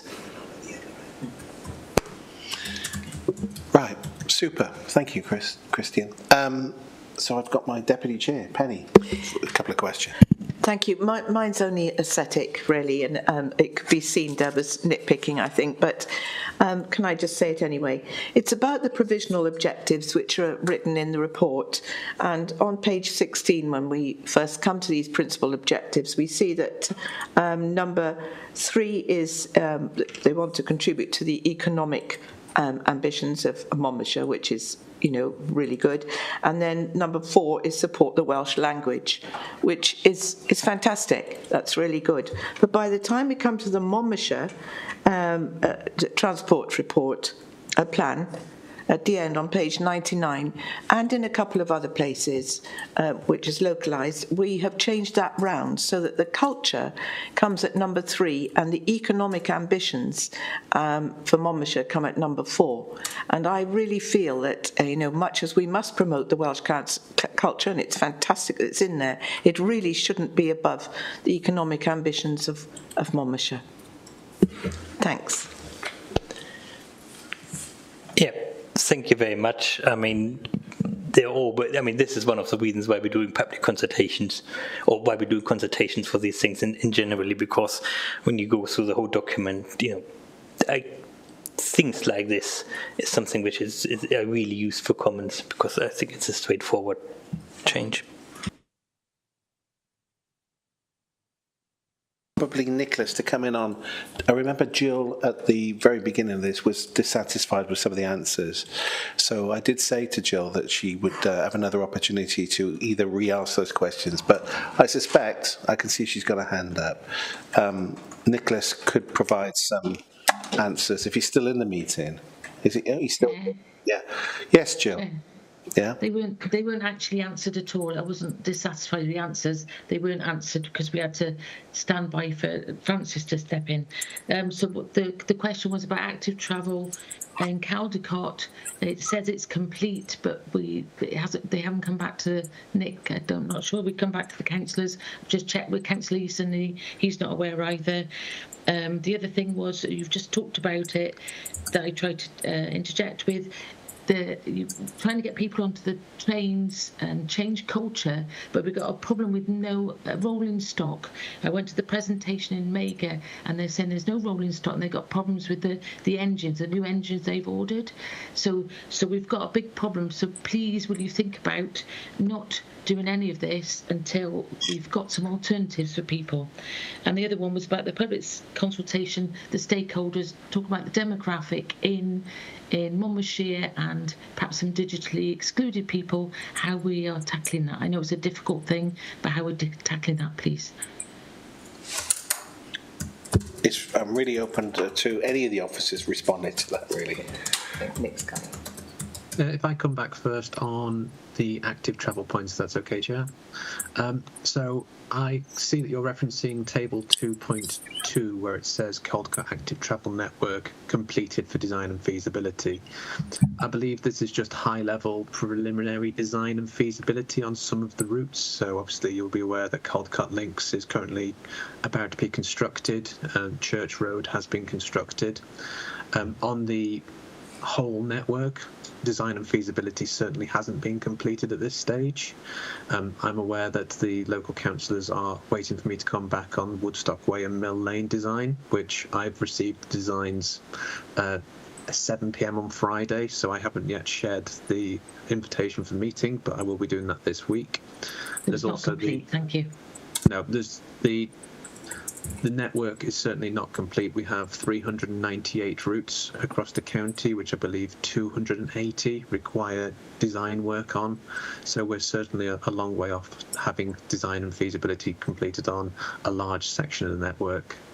Our funding is done through the Active Transport for Wales, and that requires that any construction, we've done the well tag process through 1, 2 and 3, and at 2 of those stages we require consultation, and this is currently taking several years for each of these routes, and we can bid on 4 per year for construction. So it's a long old process that we have to go through to get all of these sort of implemented. So I believe that table for the 2015 interventions was kind of a preliminary design has been completed on some routes through the settlements.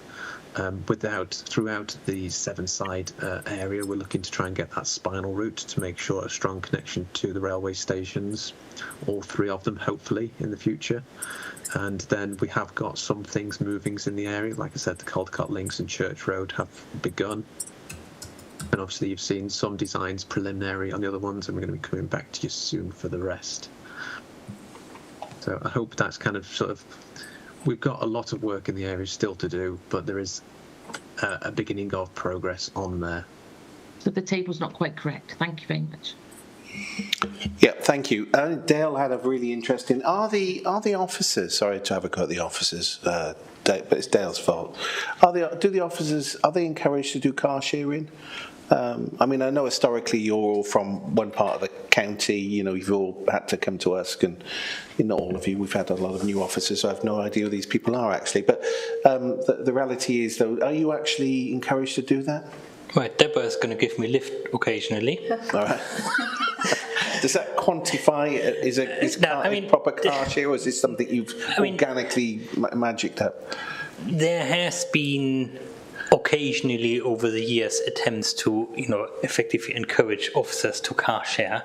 I don't think there has been much recently, and mainly it's effectively was something in line to saying is, look, there is this car share option, yes, via lift share. Give this use. In practice, most car share is quite informal. Yes, you just have to go down to the car park and see how many cars. Right? And see how many cars come up with 2, 3, or more people. Okay. Because in particular, if you've got the same destination, it's actually much easier just to do it informal than go through some sort of an up-end website. Yeah. Thank you. I see, Jill, you've got your hand up again. The other 2 questions weren't answered, Chair.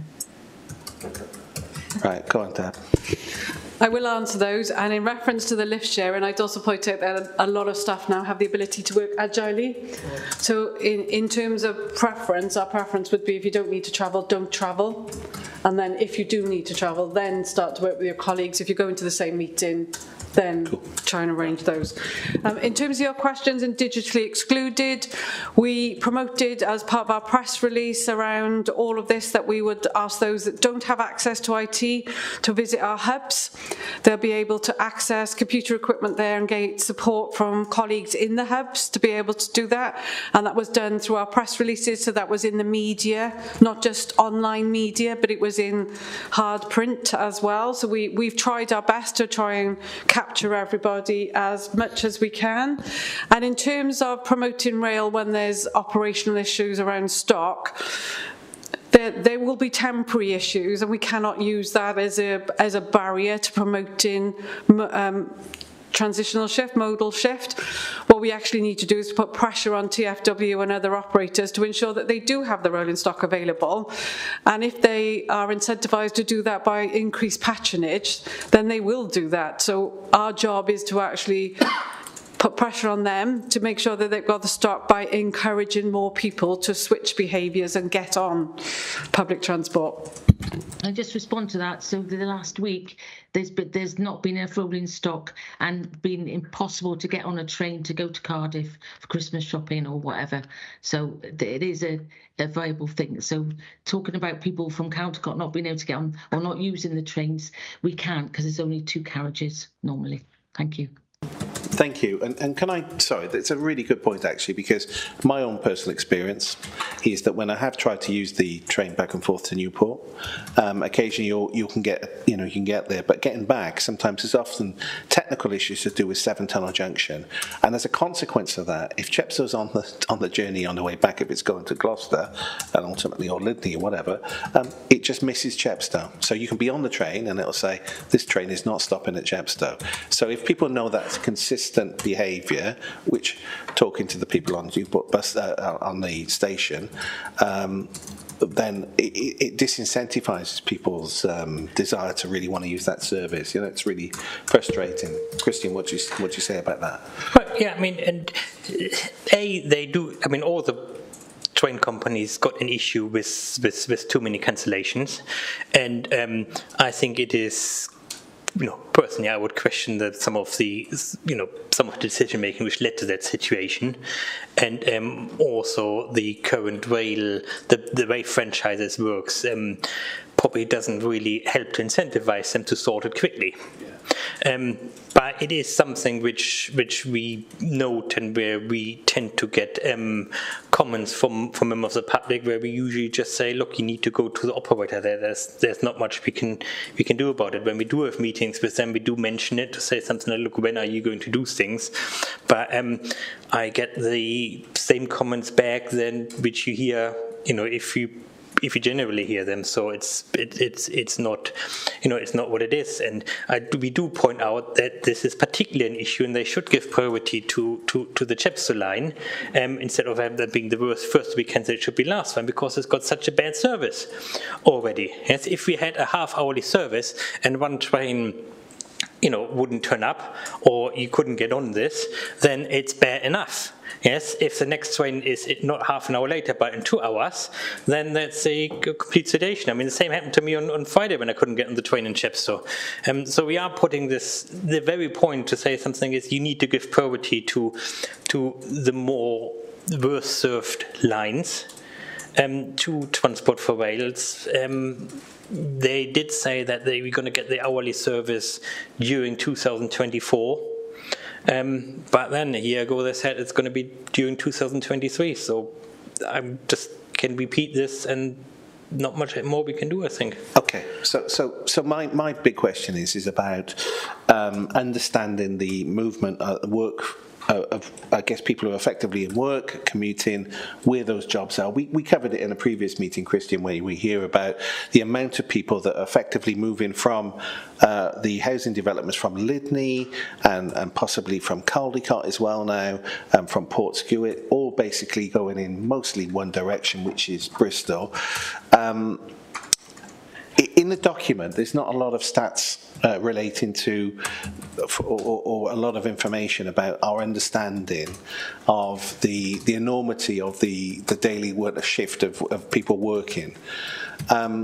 And then broadly, beyond that, then also there's a lot of retired people in Monmouthshire who are far more mobile than they used to be. I mean, talking to Highways England, they managed to, I think I mentioned this last time, they managed to kind of, and I've certainly mentioned it to Mark, have the stats on the movement of people back and forth over the Severn Bridge. So, understanding, what I'm trying to say is broadly understanding that we are part of, and I know this is probably not going to go down well elsewhere, be outside of Monmouthshire, but we are part of the Severn-side economy in the south. I think there has to be some recognition of that.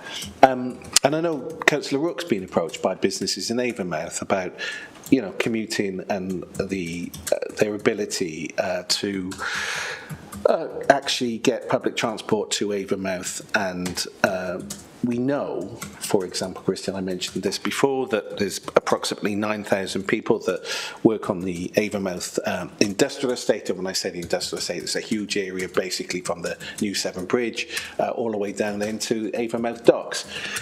9,000 people is an economic powerhouse compared to probably most employment areas that we have in the locality. I can't think of anything. I think, what do we employ, Christian? Probably around about 2,500 people now. We're the largest employer in Monmouthshire. So we have to bear that in mind. And, I'm constantly reminded on a day-to-day basis of the volume of traffic that uses, I don't want to bore you with it because we all know it happens, the volume of traffic from 6 o'clock in the morning on the A48 all the way through to 9 o'clock. Which leads me on to my final point about the A466, and then the doability. Is it an aspiration, or is it really some form of reality about funding for that, considering that, from what I recall, we don't have any jurisdiction over the A466 on that stretch of road. And I don't know, and I was talking to Councillor Rook on this on the way up in the car, I can't think of another road that I know of that actually operates like that. I did ask before I left the house my partner, and she said it's mentioned in the highway, in the, I'm trying to think what the highway code. They exist, right? But I can't think of one off the top of my head. Can you give me an example of of one of those roads and how successful that is. Also, Deb's got this wonderful, I must say, it's not available online, that graph there, or the graphics. Report, yeah. I've never seen anything like that, Deb. It's quite impressive, really. It's very graphically creative. Christian, do you mind coming back on those points?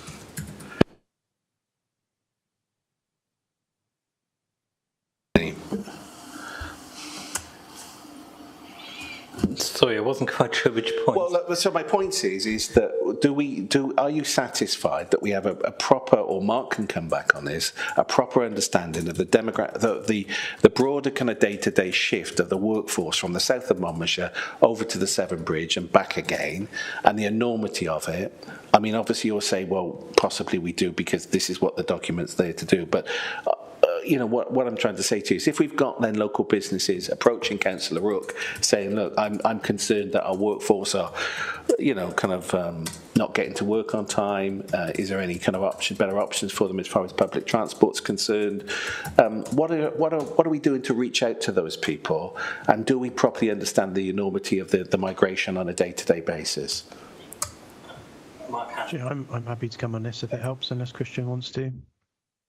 And either of you or both of you at the same time, I don't mind.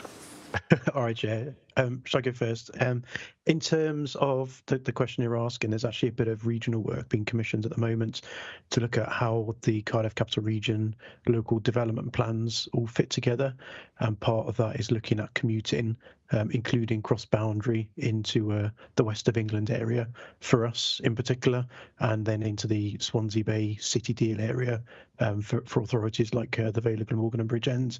So that work's actually ongoing. I was in a meeting last week. We were looking at ways of getting that data. There's some quite good mobile phone data out there these days that can be purchased that just shows anonymised records of where people are travelling to and from and when.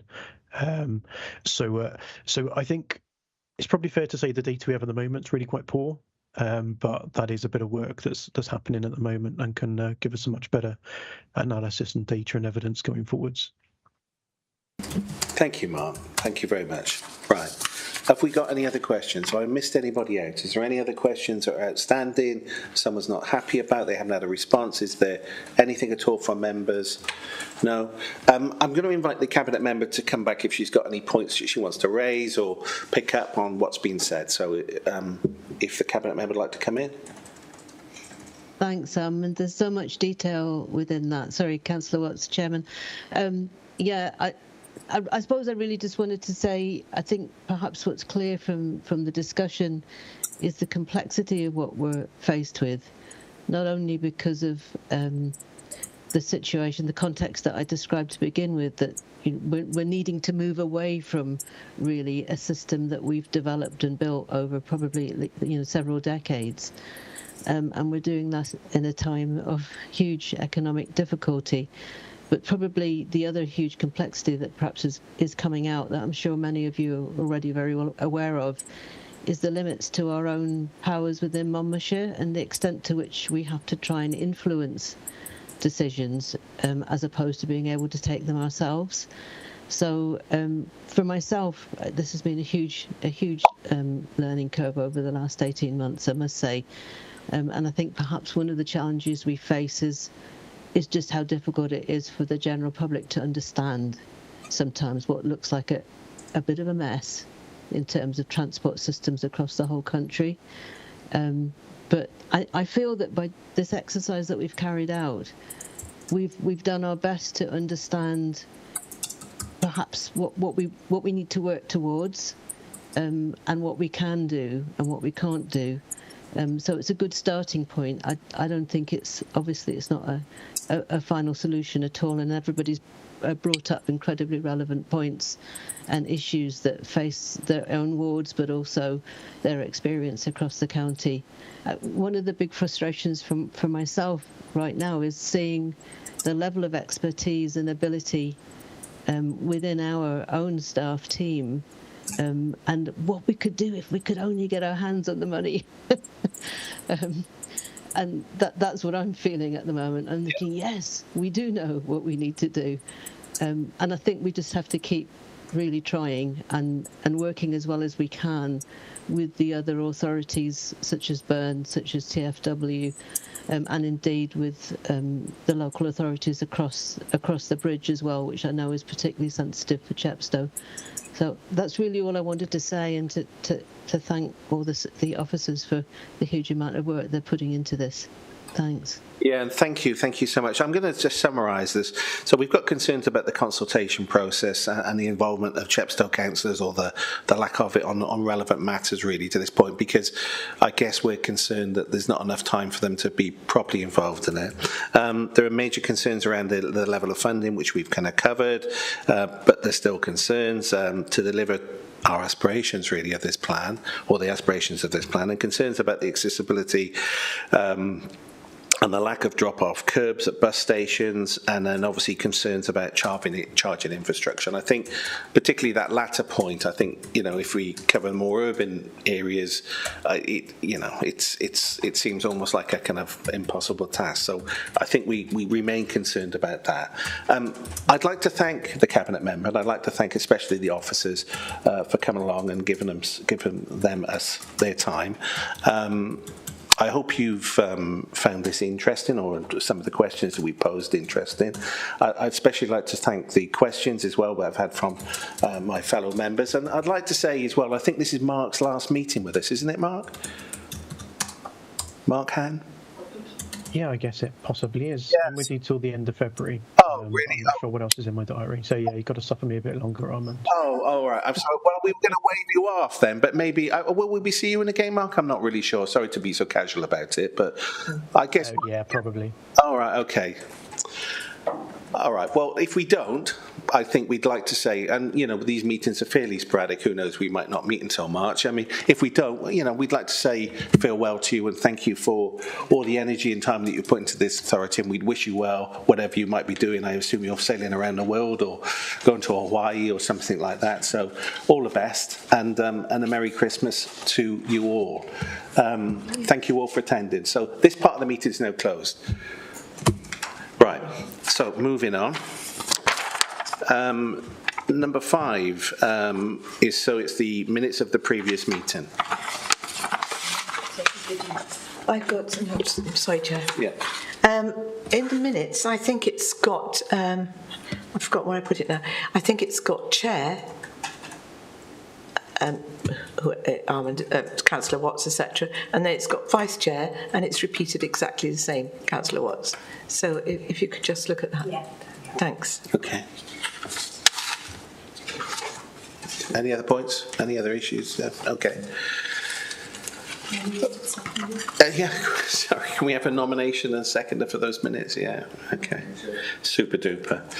These were both, obviously, for the 19th of June, 23, and the 3rd of October. Everybody's satisfied for both, yeah? Okay, Yeah, I didn't see a seconder, so... oh, yeah, okay, brilliant. Sorry, those are the ones Excellent. I was talking about. Yeah, okay, super. So, Public Services, number 6 on the agenda is the Public Services Scrutiny Committee Forward Work Programme and Action List. Hazel. So if we take you to the action list, Chair, you'll see that these are actions from the last meeting. The dentistry services, I sent you an update from Lloyd. There were some actions for individual councillors to contact Lloyd, and I've included those there. So if you've got any individual sort of examples where you may have spoken in the meeting about issues with residents, he's quite open for you to contact him, but he's asked you not to sort of share his email address, but you can contact him directly. He provided a briefing note, which I sent to you on Friday. I haven't had sight of it myself yet, but I think some of you have got some concerns about some of the points in there. So in terms of how best to address it, Chair, I don't know whether you want to sort of email Lloyd and make those points, or if you want to write to them. Well, I think we should just formally cover, just very briefly, but formally, just cover some of the points that we're concerned about now, and ask then as we write then collectively to Lloyd, and then perhaps then, depending on the response that we get, we may be in the future inviting back again to discuss some of the issues, the outstanding issues we may or may not have. Yeah. Does that work all right with members? Is everybody happy with that? Steve, is Jill gone? I think Jill's gone now, isn't she? Yeah, I agree. So what can we just, air those points just very briefly so we've got a clear, so the public understand who are watching this, what we're concerned about. Dale. Thank you, Chair. One of the things that stood out for me in the report was the number of proposed dentists available within the towns. In Caldicot it says there are 2, but we're reliably informed by members that there is no available spaces at any of those dentists that are advertised as operating in Caldicot. It's a very similar situation in Chepstow, where we have NHS services, dentistry services, but the books are closed. They're not taking on any more patients. So it's understanding where these people are supposed to go when they do need dental treatment, when it is not readily available within their own area. The other thing that I gleaned from the report was that with the renegotiation of the contracts, fewer are taking up NHS contracts. More are becoming UDAs, units of dentistry. I can't quite remember what it is, UDA. So it's understanding the reasons why. I need to understand the reasons why those dentists aren't renegotiating and re-signing up to the new contracts. What is preventing them from being able to take up those contracts? Because we're having an understanding of why they're not taking up the NHS contracts will possibly give us an idea of how we can make that service work, so that the dentists are taking up the new contracts. So that's the 2 things that I gleaned from the reports, Chair. Thank you. I know Penny had some other points as well. So Penny, if you'd like to come in. Well, no, actually, that's a really good point, and that's something I was going to mention. Why aren't they taking up the contracts? Why aren't they re-signing? And how many are doing this? Because is there an incentive for them to do so? And I think that's really important. Perhaps we could suggest that. But the other thing is, my concern is, yes, there are 4 surgeries or whatever, and the places are named, but, as we've said before, we've got one, haven't we, locally, and it's also full. So what is happening to the young people, the young care leavers, etc., who we were most concerned about, who are moving around, the system at the moment when they leave care? How are they getting any dental help at all without paying for it? So I would like to know what alternatives there are. And, it's all very well quoting the aspirations to us. We know that those dentists might want to do it, but if they're full, and they can't, go on forever. So what is being done to help to alleviate the situation? Thanks, Chair. No, thank you. These are all relevant points, and I know certainly there's an influx of people that are either side of the Chepstow border. Even if you've got an NP16 postcode, either side of the border, you're still using those services. Even in England, you're having to come to effectively you're on their list, really, and obviously unless you go privately. And I know certainly when we at the last meeting, I was corrected by a resident who basically wrote to me to say that they'd closed their books, that it wasn't as open as if you remember, I corrected, I think it was Councillor Strong who's mentioned that there wasn't provision in Chepstow. However, what I didn't know was that they seem to have closed their books to all users. What do you think about the amount of people that have come into the locality in Caldicot and Chepstow for the new houses that have been built in Portskewitt, Caldicot, and just over the other side there on the Gloucestershire side, and certainly down by the river? Many hundreds of people. I don't know where they're going. I don't know who's caring for them or their children. So this is something that we should be concerned about. And exactly, and what incentives are. So I'm glad that we've all been diligent enough to keep track of this. But I do think we should start this process again by writing to Lloyd and ask him to respond to some of these kind of questions that we still have. And then, should we need to develop I guess, our aims, we should maybe invite him in. If the committee are happy to do that, then please acknowledge so now. If just give me a nod or wave your hands or whatever, but that's what we do. Is that all right with you, Hazel? Yeah? So, is there anything else really on the Public Services Scrutiny Committee work programme? There's not really, is there, on the action list?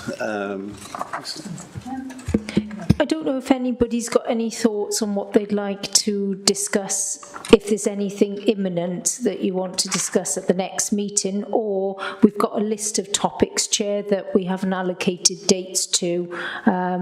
We can go through those and see if we can bring one of those forward. They're things that you've agreed you wanted to scrutinise, but we haven't had exact dates pinned down to them, because I think the things you wanted to bring forward as a priority, as in Neville Hall, dentistry, we brought those forward first. So I can look to do that and just go back to the list, if that's okay, Chair. Yeah. Is everybody happy with that? Or is there anything that, since we've spoken last time, that is at the forefront of your mind that you want us to scrutinise?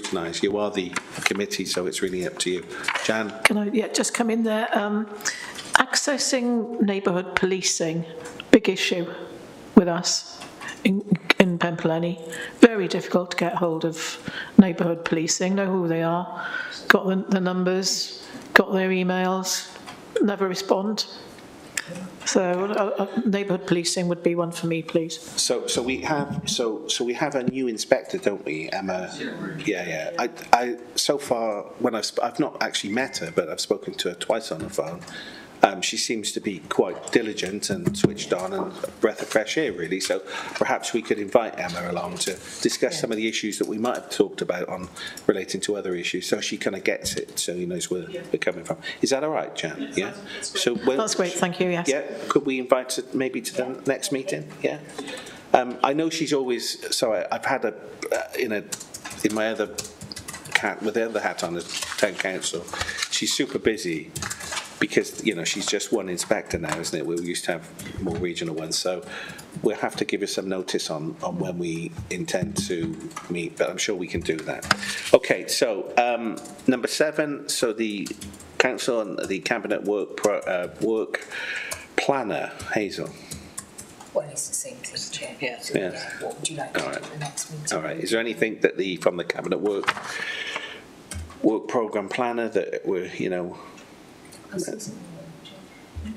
Just so members know, when we put the Cabinet and Council Work Planner on your agendas, it's so that you can see what's coming forward for Cabinet and Council, that if you want to have sight of any of those reports, you get the officer's name, you can get in touch with them, you can ask to see it, or you can suggest that it comes forward and is scrutinised in advance if it's something that we haven't picked up already. But it's just there for you to keep an eye on, and to be aware that you can ask for sight of any of those reports, or have a discussion with officers in advance if you want to better understand it and so on. That's the purpose of it being on there. Thank you, Hazel. Right. Okay. So finally, to note the date and time of the next meeting, which is the 19th of February 2014. That's pretty much it. I'd like to say thank you for your diligence today and your efforts, and to your patience, really. It's been a kind of fairly long meeting, and I'd like to say thank you to both the officers, all the officers, I should say, coming along today and explaining quite a complex and complicated report. I'd like to finally wish you Merry Christmas as well. So all the best and Happy New Year, and just go easy, okay? Same to you. Yeah. Can I just make a quick query? Yes, by all means. That 19th of February, does that fall in the half-term week? I was thinking that. Because I think particularly with officers with children and so on. It is earlier next February. Or is it earlier in February? Earlier next February. I think it's the week before. It's the first time ever, but I think it's the week before. Yeah. Okay. Thanks. Does that sit all right with all members? Steve, your children, you're all right? Yeah. No, it is. Okay. All right. Lovely. Okay. All the best, everybody. Thank you for attending. Bye-bye.